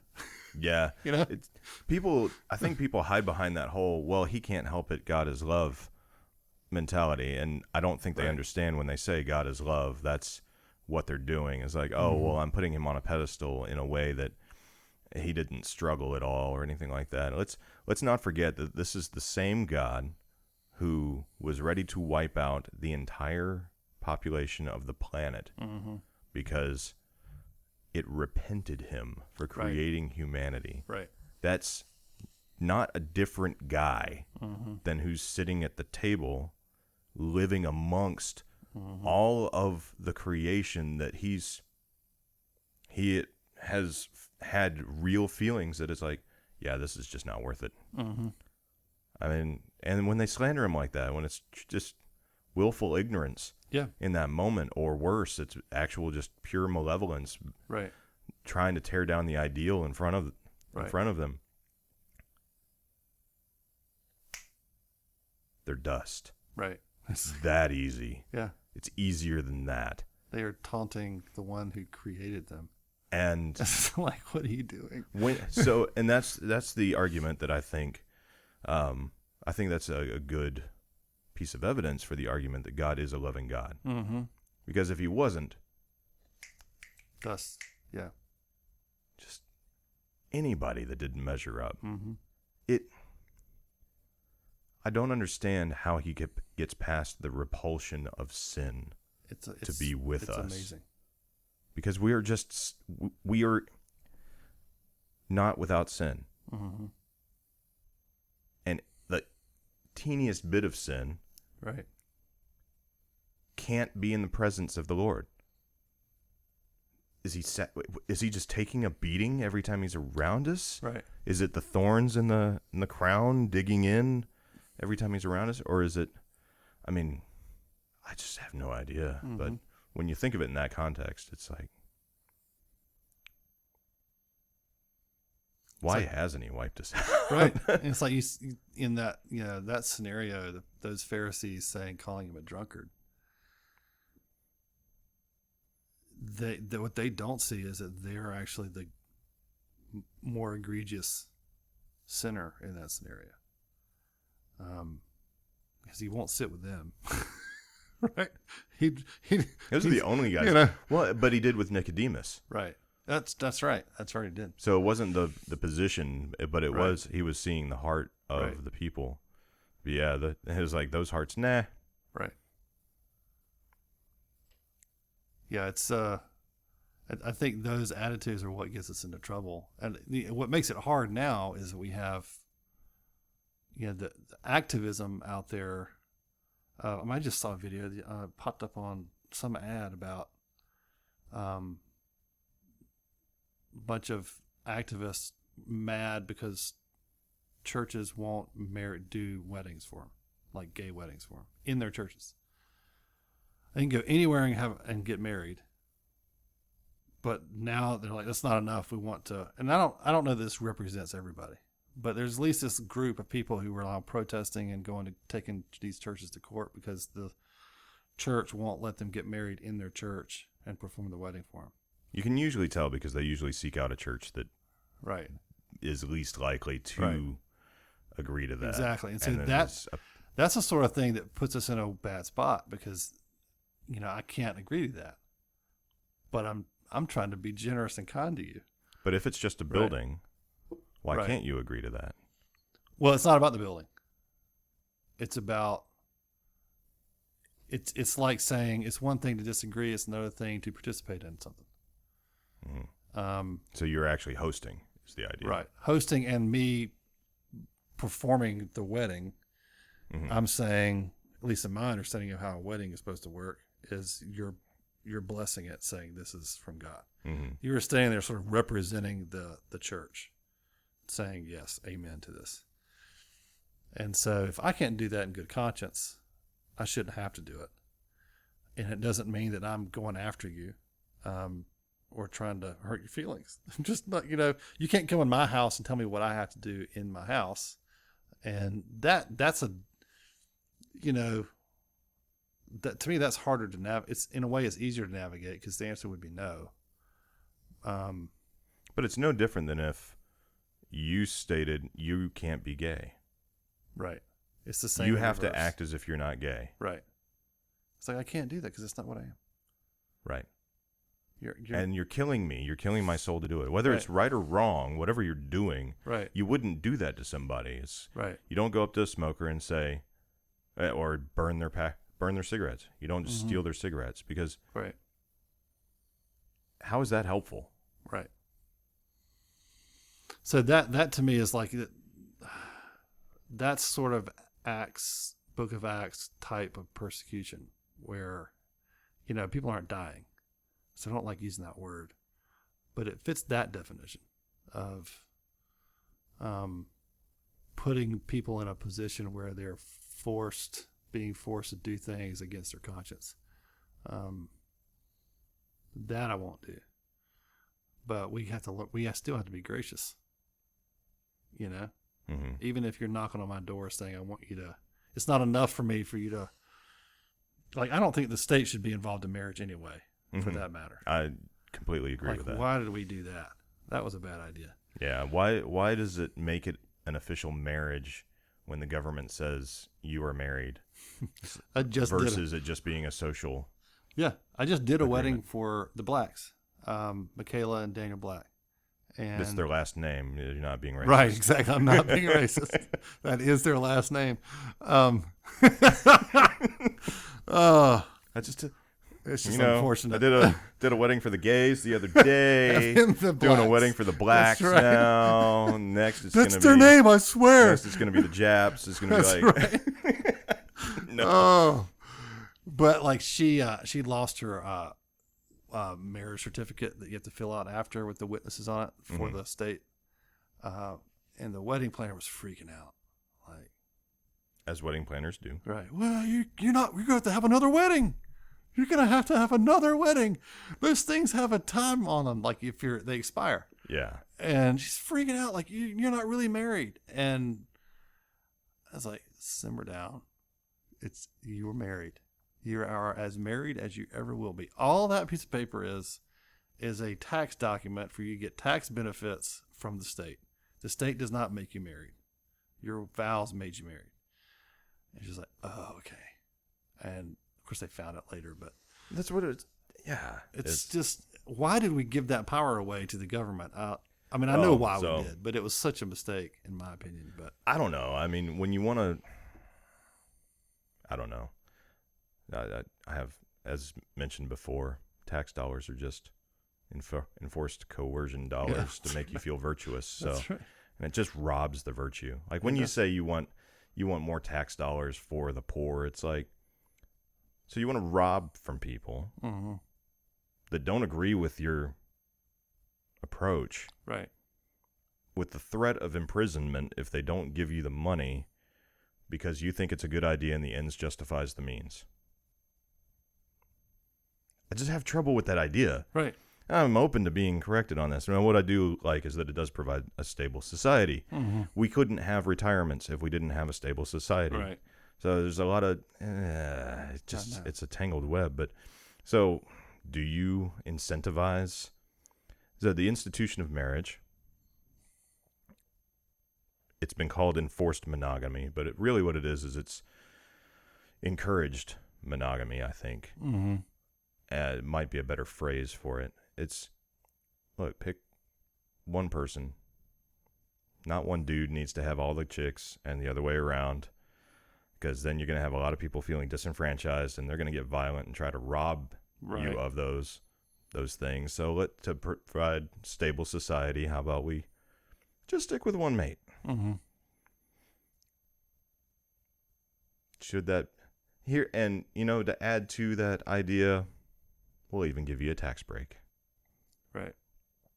I think that might be where it kind of came from. I think it is, at least in theory. That's where it's kind of the human flourishing argument, which is the same argument people use for kind of Christian activism, which is doing things the biblical way is best for human flourishing, whether you're a Christian or not. So having a society built on Christian values is better than not, even if not everybody's a Christian. And I think that's true, but not if it's done at the point of a gun, and so how you. I just think as soon as you give the government that much power, they say, okay, now you're in charge of this thing that really started as a Christian idea. Now they have to be, are they going to, it's great as long as they are a good representative of what the church believes. But what are they going to really do? They're going to now use that power you gave them to control you. Yeah. Well, it's the same question. It's why would you require dues from a church member? Right. And then you appropriate those funds for things that they're not necessarily on board for. Right. It's one of the neat things about the church model is that it survives no matter the government. It operates outside of it. Yep. This fear that America would fall apart if we didn't have taxes. Right. When put against Christianity, that doesn't hold water. Right. When put against most religions, that doesn't hold water. Church actually works better when it's at odds with everybody around it. Which is amazing. It is. It flourishes. Well, when it's right. When it's right. It flourishes when it's right and at odds with the world, yeah. So otherwise, it just builds up to a tipping point and crashes, yeah. Christianity's always been a fringe religion that's works best at the fringes of society. And, it's like Constantine makes it the state religion, and it was great because it ended persecution. But yeah, we stopped feeding Christians to lions. Right. But in the long run, it probably wasn't a net positive because we got so stagnant. Missions slowed down to a crawl. And, I mean, legitimate missions. There was missions at the end of a sword. Yeah, we're not going into the Crusades, which was interestingly started, by the way. So if you don't know the start of the Crusades, definitely look that up. Right. And so we do better, I think, when things are hard and when there's no money and there's no stadiums, and we're gathering. I mean, look at China. And all this whole south of the equator around the world is exploding, and it's some of the poorest places in the world. Yeah, people would argue that that's because they need something to make their suffering worth it, and maybe that's part of it. That may be part of it. But what if it's also because when you're stripped down, like we're talking about, and finding a vision, you really figure out what actually matters, right, and what's actually true in a deeper way than you do when you're comfortable. I think that's true. You're less, it's like being inoculated with part of the truth, and you grow up in a society that's sort of Christian, and people sort of go to church, and that's why I'm actually excited about the fact that it's not popular to be a Christian anymore. Because at least it's clear, getting clearer. Yeah, who's really in and who's really not. Yeah, it's just not popular for the wrong reasons. It's really frustrating. That's just how it's going to be, though. I just think that's how it's going to be. I just don't. At least my understanding of history is that's nothing new.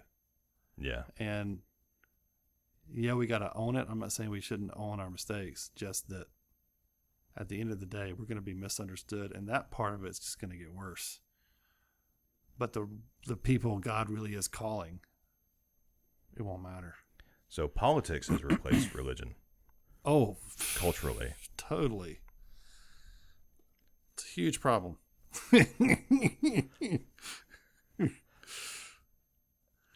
Do you think political perspectives are philosophically sound enough in their complexity?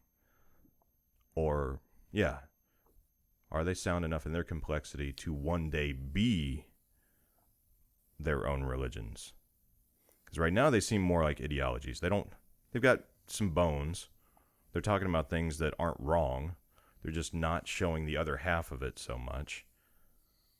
It feels a little propaganda-y to me. I think, we've seen it in some countries, sure. It does do that. North Korea. I mean, that's a great example.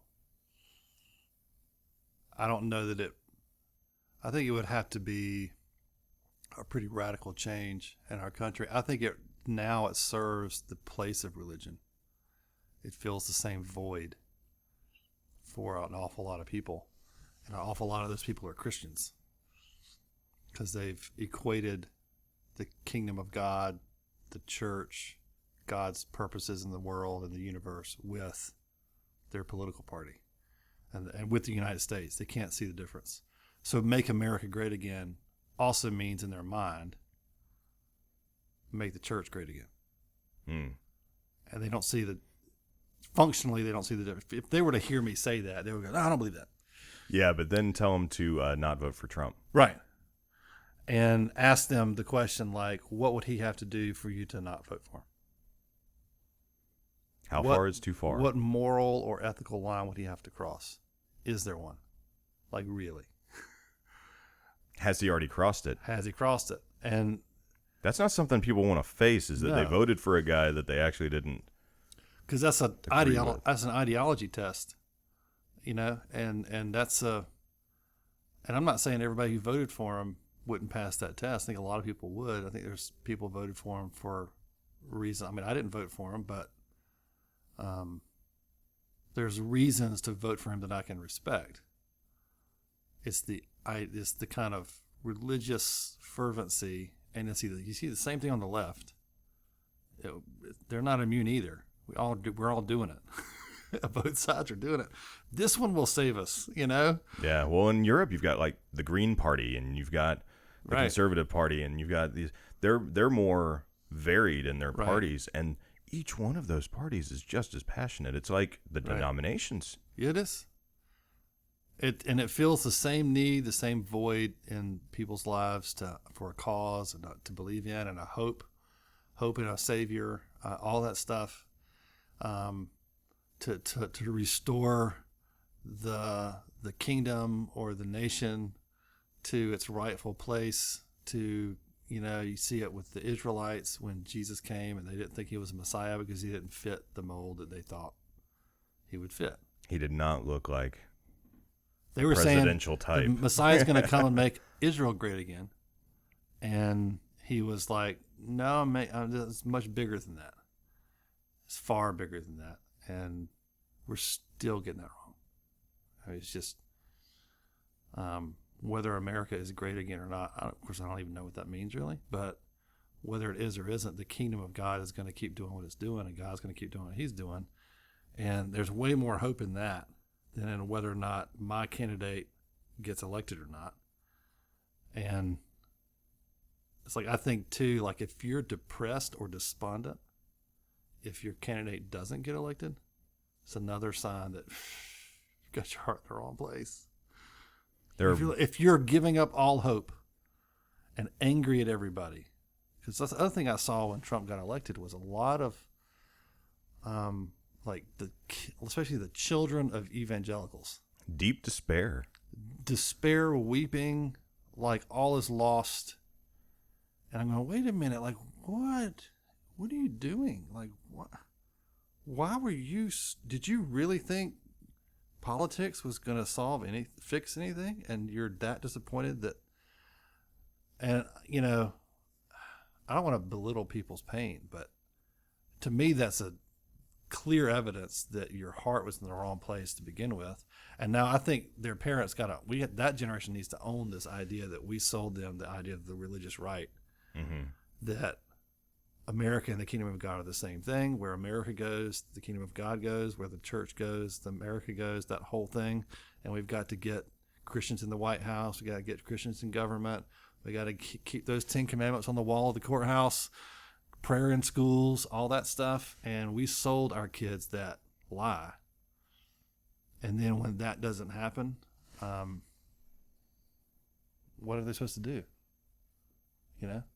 Throw everything out. Because they can't see the difference between the Republican Party and the church. And so if I'm not Republican, that means I'm not a Christian. That's just like... It's so ridiculous. It's insane, but that's what's out there. Yeah. No, I'm seeing it. It's rampant. Yeah. Rampant. Right. And to be a Democrat with the same ideology but opposite. Yeah. That a Christian can't be a Democrat. Or vice versa, right?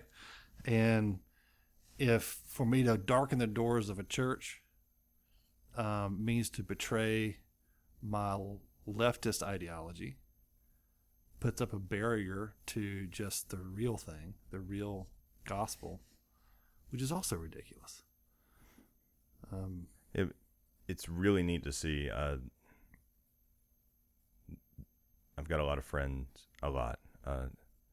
I have a number of friends who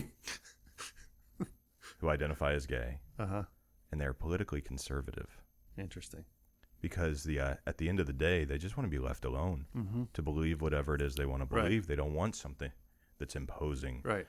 Now, that doesn't mean they're Which makes Republican. way more sense to me, honestly. Yeah, they're not Republican. Right.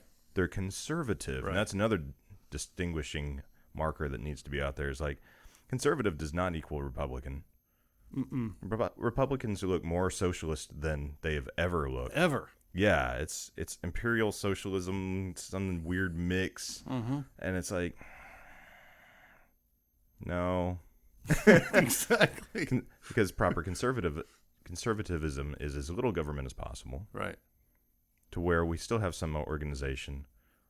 Libertarians look more like old school conservatives Yes, than ever, yes, than anybody else. yeah, and they're actually they're starting to look more classically liberal. Right. That's right.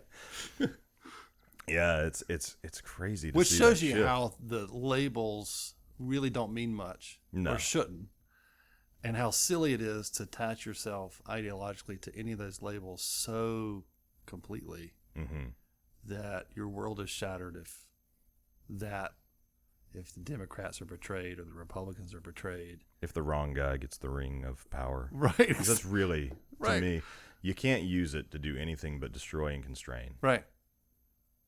And hopefully you destroy and constrain enough that evil wins less. Yeah. But at the end of the day, I keep wondering the ends is the means. if we'll ever reach a time in this country where, after so many continual 8-year disappointments, that one day we'll just go, this is stupid. And there'll be just mass despondency. We already see it. If you look at the polling data, is it every year, if not voting meant nobody was president, nobody would win every year. We would have no president because people don't show up. Even in the best turnouts, President Obama was the best in recent history, at least. 60% of the population didn't vote. So much. And it's because they didn't agree with either candidate. Neither party was matching what they saw for the world. It's like, Yeah. how long can you vote for the lesser of two evils before the evil that you just elected that's lesser than the other evil Right. is 100 times more evil Right. than when you started voting? It just gets more and more evil. Every iteration becomes more Seems that way, right? Yeah. So the Russians, and this is something I came across recently, they're turning back to Christianity as like a culture. Wow. And this is a rebound after socialism and then, well, just the effects of Marxism, right? The idea that you don't have any religions, it's the state. Effectively, the state becomes a religion. Right. But they're rebounding because that fell through. Do you think there's a chance that parties will rebound like that in the U.S. before the whole country has to? I think it's possible. I don't hold out a lot of hope for it. I don't know. Because it just seems like the whole thing is so out of whack. It needs a massive, crumble. Well, you know what Jefferson would say. Burn it down. He that he means. was weird about revolution. He had this weird love of it. Yeah. I like to hope that that's not necessary. And I also like to hope that revolution has many faces. Yep. Violence doesn't have to be one of them. We could have a revolution of ideas, a renaissance of culture. That, what if we have the first ever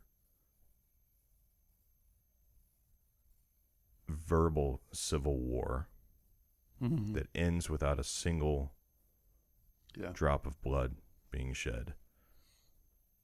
It's possible. It's certainly possible. But we can't do it if we start silencing people. Which is what seems to be the new tactic of, just... Well, it's not new. It's not new. It's old. But Yeah. Because the church did it. Don't speak that heresy here. And that's Martin Luther was a response to that. Is like, wait a second, hang on. Right. Okay, go ahead. Do your worst. Right. And he did it without violence, would you say? Yeah. I don't know of any violence that went along with... Well, the Catholic Church kind of wigged out for a little while, burned some people at the stake. But... Right, but he didn't incite violence. That's not what Che Guevara would do. No. Start wearing a T-shirt of Well, Martin you don't have Luther. a T-shirt, Right? Yeah, I need a Martin Luther T-shirt that looks like Che Guevara. Same pose, different face.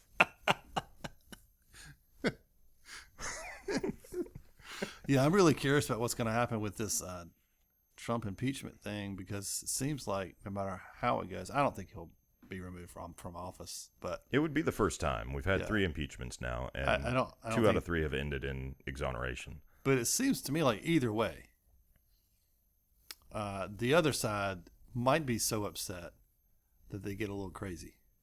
You know what I mean? Yeah. What I want to see is that now you've set a precedent. If he gets ousted, you've now set a moral precedent for politicians in case law. Right.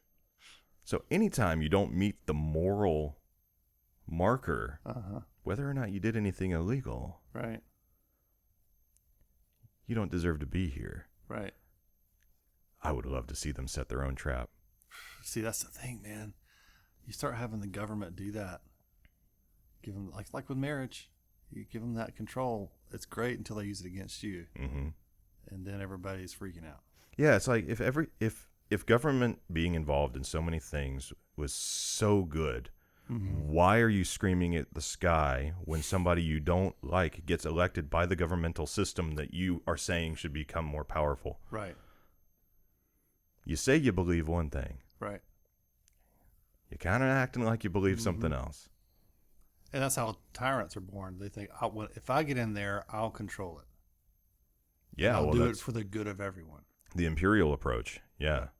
It is only one point of failure. I'm not saying empires are better than democracies or democratic republics. Yeah. But I am saying it lasted for a very long time. That style. It did. What about so Russia's rebounding. The proclivity for theocracy to return.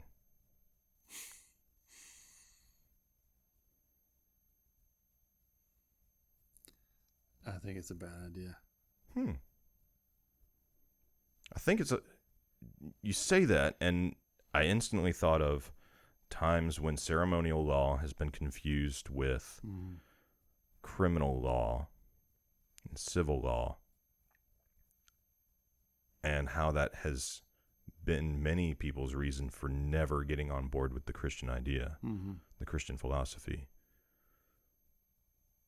Yeah, I think if you were to, like we originally, the Israelites had, before they had kings, they had the judges, which was like a pretty close to a direct form of leadership from God. He would speak through prophets and say, this is what I want you to do. And God defended them, and he kind of took care of them. And it was like direct. It's like having a direct phone to God. And you had leaders, but they weren't kings. Worked pretty well.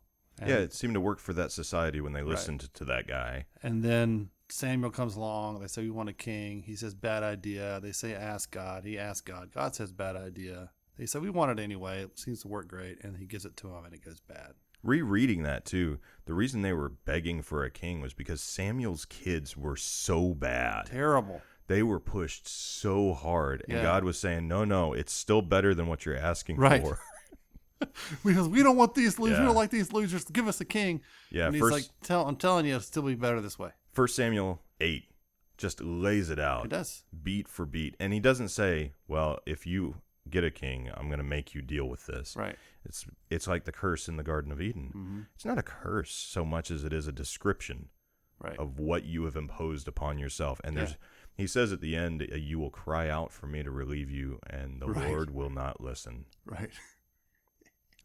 Which is, it's you could look at it in many ways, but one of them is, it's Pandora's box. Once it's out, you can't go back. You're not going back. And you will be ruled over by someone forever. And like we treat our presidents like kings, I think. It's never meant to be that way. Yeah. It wasn't designed to be that way. We've given them kingly at least in the public image, the way we think of them, like the country rises and falls on who the king is. Yeah. And it's an overly simplistic view. It is. And right now it's Trump. Next it'll be somebody else. And the country goes all over the place, back and forth, back and forth. And then we wonder, God's told us from the beginning, this is a bad idea. And we wonder why it doesn't work. It will never, ever work. So why not Christians in politics?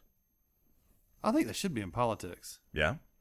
Well, how do you achieve separation between church and state when you've got a professing Christian making value-based decisions in law? I think one line you got to draw is the churches and their representatives should never endorse any political candidate, period. Which, for some reason, makes some people mad if I say that. I'm like, never has there been a clearer thing to me than that. I mean, did the guy come up in your church?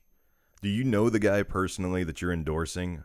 Or is he standing in front? This is my favorite one. Are you standing in front of a picture of him on the cover of Playboy? Exactly right. Shaking his hand and saying, "This is God's chosen one." Oh, I'm pretty sure that one's going to show up in heaven somewhere. Oh, I'm bringing it with me. I'm going to frame that picture of that situation. What are you doing? It's just unbelievable to me. And so you draw that line, and then you say, look, Christians should be in politics. It should be representatives and senators and congressmen and presidents and everything. I have no problem with that. I mean, I like the idea of saying the gospel should be preached at the headwaters of culture all across the board. There should be no sphere of life where it's not present. That's absolutely true. I believe that completely. But just muddying the waters between, okay, here's a candidate I like and he's a Christian, because you can also have a Christian candidating who's a terrible option for that position, who's unqualified. Monroe comes to mind. Yeah. And then let people vote how they want to vote.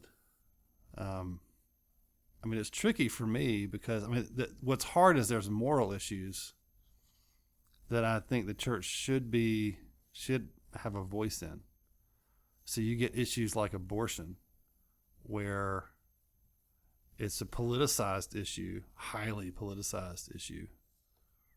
It's also a moral issue and an ethical one, and God has some stuff to say about it. And so we should be able to address it. Like, I should be able to address it, but not from a political perspective. The problem with it is like the box. Is as soon as I say something about it, people put me in a box that I know I don't fit in. Right? But convincing you or someone else of that is pretty hard. But I don't think the answer is to never talk about those things. So I think it's hard sometimes to draw a line between what's a political issue and I'm happy the church spoke out about slavery back in the day.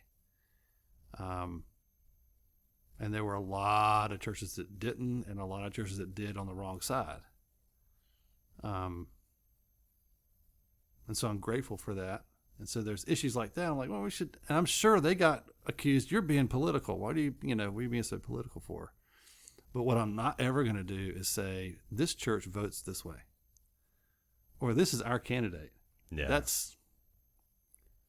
I just think that's awful. Well, and then bringing it back, I don't have to tell you to not have slaves. Mm-hmm. For me to live not having slaves. Right. I just don't participate. Mm-hmm. And then when people see how it's going better and how that is actually respecting the divine spark in an individual, right, and not treating them as property, mm-hmm, the idea itself wins them over if right, it's a good idea. Right.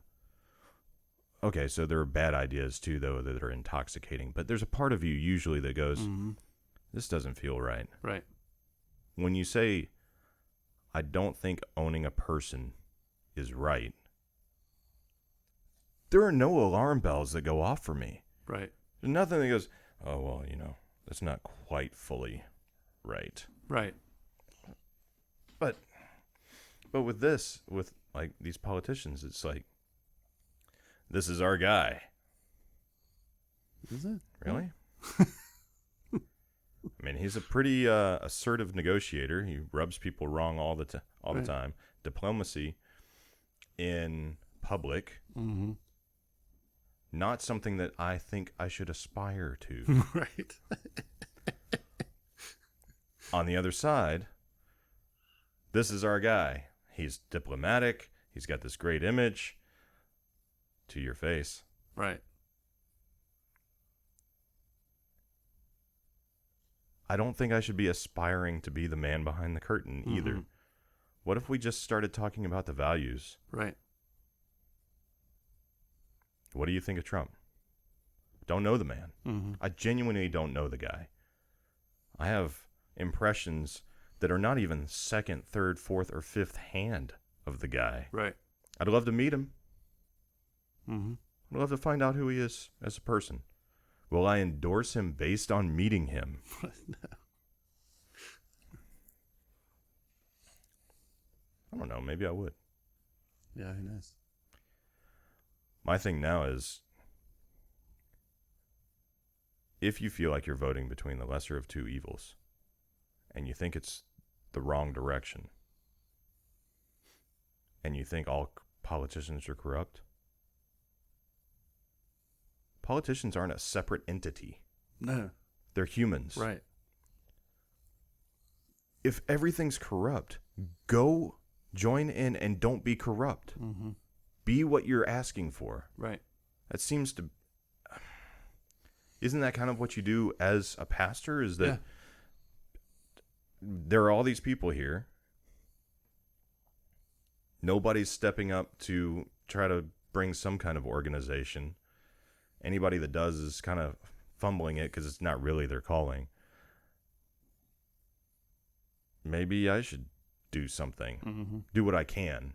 Right. Within my realm of competency. What if more Christians started doing that It would be in huge. city councils? Yeah. Town council. Nobody thinks about town council. That's how many degrees away from governor? It's how many degrees away from mayor?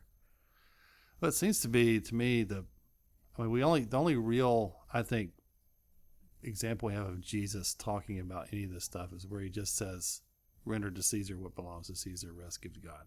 Yeah, which seems to be a throwback to 1 Samuel 8, which I thought was neat. He just kind of acknowledges this is the reality of the world. Right. Yeah. So give to him, be a good citizen, give to him what belongs to him, pay the piper, and then get on with the business of worshiping God. Yeah. And that seemed to be his attitude. I mean, I think we forget that he arrived in a highly politically charged environment. They were occupied by Rome. I mean, talk about being under the thumb of a government. And they were occupied by a Rome that was concerned that should the locals become unruly, they might actually overthrow their authority in that particular region. So it's not like they had a super stronghold. It was a tentative. Yeah. And he had all these pockets of stronghold. like political activists like planning overthrows. These zealots who were going, we got to get Rome out of here. We got to restore Israel to its proper place. We got to get them out of here. We got to restore all this stuff. And we're going to band together and start a revolution. I mean, that stuff was all boiling. Yeah, that's what the Life of Brian starts with. Yeah. It was the whole premise of Life of Brian. Right. Yeah. And Jesus goes through all that, and he only thing he ever says is a quick nod. Give to Caesar what belongs to Caesar. And what's neat, too, is what does belong to God that wouldn't belong to Caesar? Right. Like if you made a list, I mean, it's your mind. Yeah. It's your heart. It's your soul. Mm-hmm. Things that no other person should ever own. Yep. I never thought about that before. It kind of hit me. That's pretty good. Yeah, it seems like that's the attitude. But we've sort of flipped it, We're giving everything to Caesar. And so I think a Christian goes into government and says, I'm going to go in there, like you're saying, be a light, represent a better way, and try to represent, like, what would it be like if Jesus was in this role? If Jesus was the mayor, what would he do? And act that way. And that probably means you won't go far past mayor, because the compromises you would normally have to make to ascend the throne, you won't make. Maybe. Well, you wouldn't make moral ones, but maybe the good compromise, I think you do. But well, I mean, as far as I'm genuinely curious if is it Mr. Smith goes to Washington? Mm-hmm. I think it's Mr. Smith. I'm not sure. What if that actually happened? I think we see it. I think there are a few guys out there like that. Rand Paul. Mm-hmm. Yeah, he comes off as whiny and pokey a lot. Love the guy to death, but man, he's like a yappy dog sometimes. Yeah. In his delivery, he's not wrong about what he's bringing up typically. Right. But one of the things he's doing that's killing it is returning his unused budget at the end of the year from his office. $1 million a year he gives back. Yeah, because he genuinely believes that this idea that, if we don't use up our whole budget, we don't have as much budget next year, so we just buy 10,000 cases of pens. Right. How is that being a good steward of money? It's not. But he's not going around finding the people that are buying the 10,000 cases of pens and holding a placard and saying, don't do that. You should be out of office. He's just living it out. Right. He's, like I say, he's doing this. This is one way, I think, he's just modeling what we're talking about. Right. What if you did that with everything? Mm-hmm. Could the enemy bring you down? We just saw that with Trump, even though the established Republican Party was against him and the established Democratic Party was against him, they didn't stop him. Mm-mm. Part of me wonders if that's the guys that are actually the puppet masters throwing us a bone to keep us thinking that they're not controlling everything. Right. But another part of me wonders if you've got a genuine candidate with a genuine vision who's competent enough to fund a campaign, can he be stopped? Without killing him. Without killing him. Getting Epsteined. Or JFK'd. Right. It might be. It seems to me that maybe the one good thing that maybe I shouldn't say the one good thing. Trump's done a few good things, but one thing he's done is it seems like it's destabilized some of that system. Now I could be totally wrong, and he could be just another right dead in the center, puppet of the puppet masters. But if there are puppet masters, right? But he's destabilized it enough, and maybe this whole impeachment thing will further destabilize it enough that becomes possible, where that rogue candidate can break out of the pack, break free of gravity, and get to that point where they actually have a chance to make it in, sort of without being owned by somebody. It seems to be setting a stage too that I love seeing. There's a picture floating around of a few of the disabled veterans in Congress and in the Senate hanging out. Like one's missing a leg. One of the guys, the most popular one, missing. He's got the eye patch on, right? Yeah. He looks like an absolute badass all the time. Yeah. It's always a different eye patch, every time you see it. Yeah. Sometimes it's actually got like the seal of the service that he was in and whatnot. Yeah. I mean, just you're setting the stage for the Maximus of Gladiator to actually rise through the ranks and not have to be tapped on the shoulder by a knowingly corrupt power. Like, I think that's what was neat about Gladiator that was deeper than the story was. It was the tyrant realized what he actually was, and he knew his best ditch effort was to throw it all away and let nobody else have that power. That's what Sons of Anarchy ends up talking about too. Yeah. And it's like, and this guy, he's not us. He's everything that's not us. He should run it. It's a very extreme nuclear option. Right. Okay, and so maybe this is the cynic in me, but what if that gladiator is wicked? And because there's that possibility. So there are signs you can look for. One of the neat signs about the guys that I'm talking about is there's no one great hope. Right. You're seeing that it's multiplying. Right. More people are saying, not only do I want that guy in office, I want to be that guy in office. Yeah, we haven't had that in a long time. No, a movement, a mass movement of people establishing like proper heroes.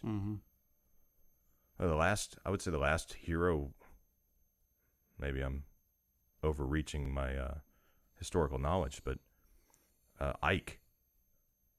Yeah, probably. Eisenhower was the last one we had in the White House that was people wanted to be. And it was because he was that war hero. He had that image that he's virtuous. He can repel evil. He's organized. And he doesn't kill me. Right. Yeah.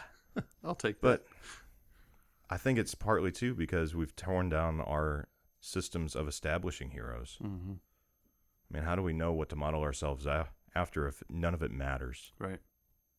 And that just seems to be a complete travesty. Well, I think people will continue to disappoint us as long as we put them up on these pedestals of kind of a pseudo savior. I think we'll always be disappointed because eventually you start seeing their clay feet and shrug your shoulders and stomp off and whine about it for a while until the next one comes along and convinces you that it's just, I think that's where the church has missed it, because the opportunity to say to the world, there is one that will not disappoint, that actually matches the hype and more. And that's Jesus. And to put him out there, instead we put out more political candidates, as the model and the ideal. Or even governmental structures. Right. Structures. Yeah. If only democratic socialism were instituted, it would save us all and we'd be in the utopia. Which is the thing I just wish these like Christian pastor political activist leaders would get. Is that I know they think I'm going to use my platform, my notoriety, my position among the Christian American right. I'm going to use that for good. I'm going to use that. And so I'm going to go and I'm going to find the candidate that's the best, and I'm going to throw my weight behind them because that will change things. And I wish they would stop and just say, maybe what I should do. Maybe what I should do is use that position. Yeah. Right idea, but to promote Jesus to the world and to the church and say, stop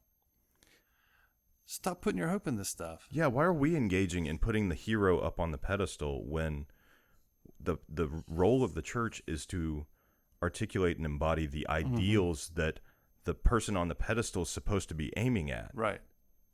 He should be beholden to us, right, as the body pursuing the philosophy. Right. So then Trump says, "Hey, come visit me at Trump Tower." And the response is not, "Yeah, that sounds like a good photo opportunity. Let's take a photo in front of your Playboy cover." Instead, you say, "Sure, but no cameras. I'll come talk to you. I'll be your pastor, even for an hour." Right? Billy Graham did that for the Queen, the first non-Catholic priest. It's incredible. To advise the Queen. I'll pray for you. I'll do whatever I can, but I'm not going to be a political tool for anybody. Yeah, you're just being a tool. You're just being a tool. Yes, man. All these guys are just being tools. Yeah. Just another photo op to fire up the Republican Party. So we've articulated what not to do. Yeah. What's the opposite of that? What do you do? Like, you meet in private, but I think the aim to do as much as you can with the position you've been blessed with, the level of influence you've been blessed with. It's coming from a good place. What's the mature version of this? The non-endorsing, but bringing to bear the entire faculty of where you're at for a guy like that. I think at least my approach has been so far to try. I don't mind people knowing how I vote. Clearly. But because I think it's not fair to expect me to act that way. It kind of goes along with that whole idea of what a pastor is. Yeah, I miss the days when who you voted for was a secret. Right. It was a very private thing. But I'm try to be very careful about how I use whatever platform I have with the people that I'm responsible for. And so I've leaned towards doing things like talking about how you need to think. Which you've described with your kids. Right. Yeah. I want you to know how to think. And if that takes you somewhere where I would go, I'm fine with that. But I'm very concerned when I hear people talking about how they arrived at the decision. And I'm like, that is not a Christian worldview you're coming from. Like, you threw your Christian worldview out when you went in the voting booth. And that's really concerning to me because I'm like, where else are you doing that in your life? And where does that ultimately take us as a country if there are more people like you? You know what I mean? Forget the party and the candidate, just the trajectory of that is scary to me. Well, the disingenuous nature of it. Right. You're being dishonest with yourself. Right. And it's not at the time that you think you are. Right. You're not being dishonest when you throw out your religion to make the vote. Right. You're being dishonest when you claim to be pursuing the religion that you cast aside carelessly. Right. When it really matters to you. Right. And so then it's like, well, okay, if you're saying, okay, I'm thinking, I'm praying about this from a solidly Christian perspective, and that informs how I vote, then I feel like I've done my job. And it stops there. Yeah, because even if you're doing something stupid, the path that you're on will probably self-correct. Right. Yeah, I think it matters way more why you do things than what you actually do. I think so. And so I think that's the role of a good pastor, is to work that way instead of saying, here's what you should do, here's what you should think. Don't ask questions. This is what we're doing. We're voting for this guy. That is just so dangerous, because that, like the political power thing, eventually that turns on you, because when somebody else comes along and captures those people's attention and they think, oh, he's got credibility. He's got more credibility than you, pastor. We're going to listen to that guy, and that guy's crazy. It doesn't work, as opposed to saying, okay, let me give you the tools to think biblically about everything. And then you can tackle whatever crazy political thing that we're dealing with next. I mean, who knows what the next crop of crazy candidates we're going to have to pick between. And you're going to try to sort that out every 4 years for the people in your church? That's your job? It's just not your job. It's pretty much a guarantee that what we're sorting through this time will be worse than it was last time. Yeah. And what we did last time was what's for pretty sure. darn bad. Yeah. That part's not going to get better. No. And that's a tricky line to walk, because a lot of people just want you to tell them, just like when I was briefly an English teacher, it was the same thing. Like, just tell me what the answer is. Yeah. Right? Just tell me the answer. I don't want to tell you the answer. I want to know what you're thinking. And it's a more fun conversation to have. Definitely. But it's also more profitable, and it makes healthier people. But it's also, for me, it's more frustrating, because you start to see how people think, and it's scary sometimes. Yeah, we want to just meet the expectation, but the real expectation should be. And that's the problem, I think. The expectation has become just go with the flow. Right. And what the expectation should be is, who are you? Have you discovered who you are and who you can be? Right. And what are you going to do with that? Right. That's a lot of responsibility. It's a lot more than just checking that box. Right. Yeah, I think the other part of it too is keeping the focus on Jesus and those clear, like what do we know for sure, and not allowing the political news cycle to dominate what it is we focus on. Bending the perspective, you think? Or just shifting the focus? Just shifting the focus, because it's like that's one of the things that's important to me about the Sunday morning time, is that it never be dictated to, like, what I preach on or what songs we sing should not be dictated to by what's happening in the world. And it doesn't mean we act like the things that happen in the world don't exist. Right. But when you walk in there, it should be a singular focus. And to take that time and use it and bring politics into that, to me, is really serious. And it has to be really carefully considered. It needs to be really important. Well, especially as charged as it is. It wasn't that big a deal 300 years ago to talk about whoever was in charge and how it's in your face, it's context, and you can say, hey, we probably shouldn't do that. Not saying he shouldn't do that. Right. It's inferred. Right. But I'm not going to participate in that. Right. And that's what Solzhenitsyn did. It's like, I'm not going to do it. Right.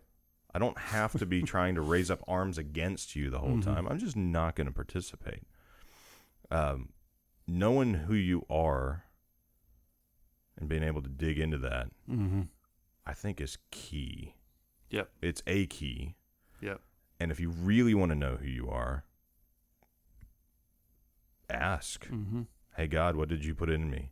Right. And if you don't believe in God, start with, hey, what do I act like I believe? Yeah. Stop saying what you believe and just say, watch yourself for a day. I love that line. Yes, that's true. It sticks so hard at the end of Indiana Jones and the Last Crusade. It's time to decide what you believe.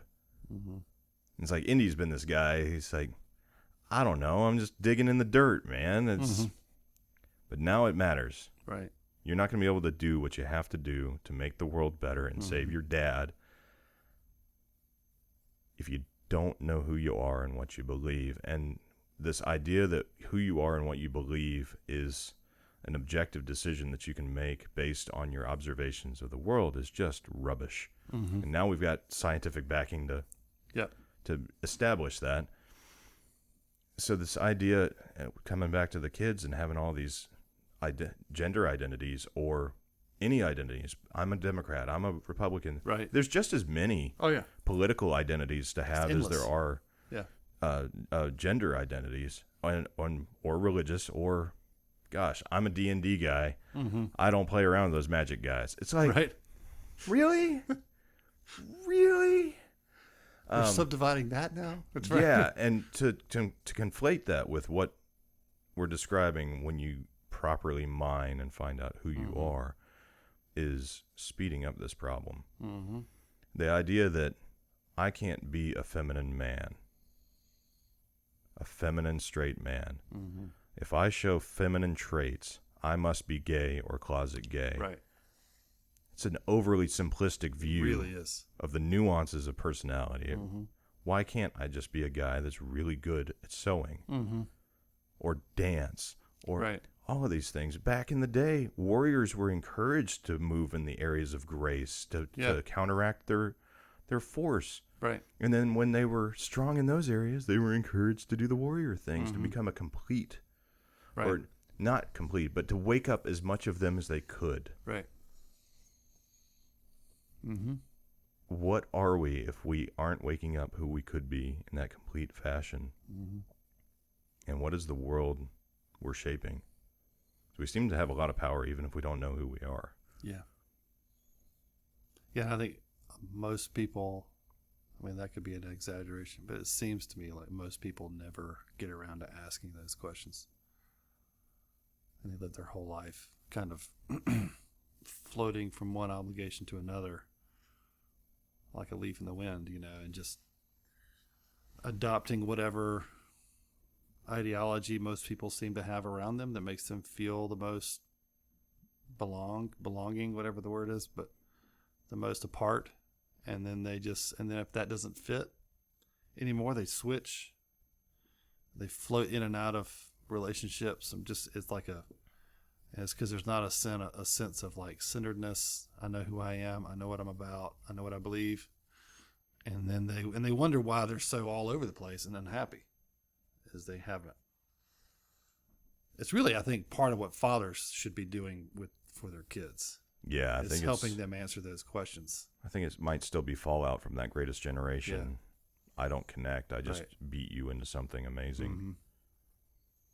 Mm-hmm. Like just telling somebody you're good at that is profoundly life transformative for somebody who doesn't know who they are and is trying something out.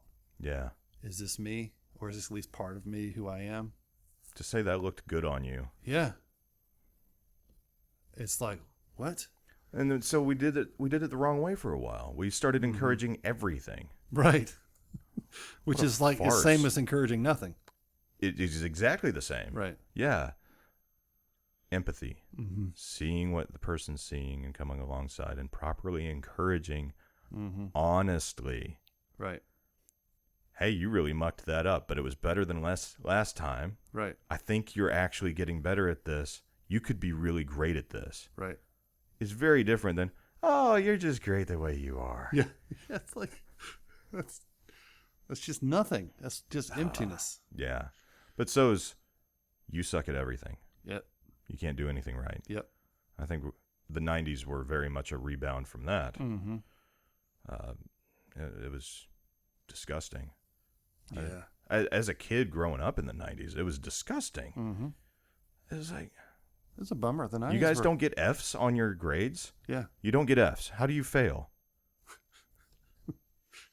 We don't. What are you going to do when you actually fail? That's right. And what does your A mean? Yeah, does it mean anything at all? Your trophy, when everyone gets a trophy, no one gets a trophy. No, now we're getting into economics and inflation and value of the dollar and diplomas and degrees. And that'll be a great next series of episodes, I think. It's been great. I could do this all night. I could too. I don't know. It's 11.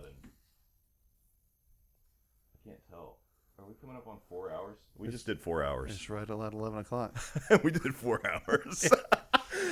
we joked about this. So before, is that a new record? If it is it's 2 times the record. I can keep going. I know you can. But that was the thing about having a pastor on here is it's like one of the things you do. It's kind of like NASCAR. You can't just come out at the beginning and know that the answers you're getting are the real him. Right. You kind of got to run the endurance race for a while. Right. Who you are when you're tired that's right. is very different than who you're trying to be and you can pull off for an hour. Mm-hmm. On that, if I can get this up here, and we'll end on this. I did have a question about your is this a bombshell? I don't know what you're talking about. Your deep love Did you do some deep research in the background? I did. Of Zac Efron. Oh my God. And to give some idea, this is from the Ben Cotten Podcast.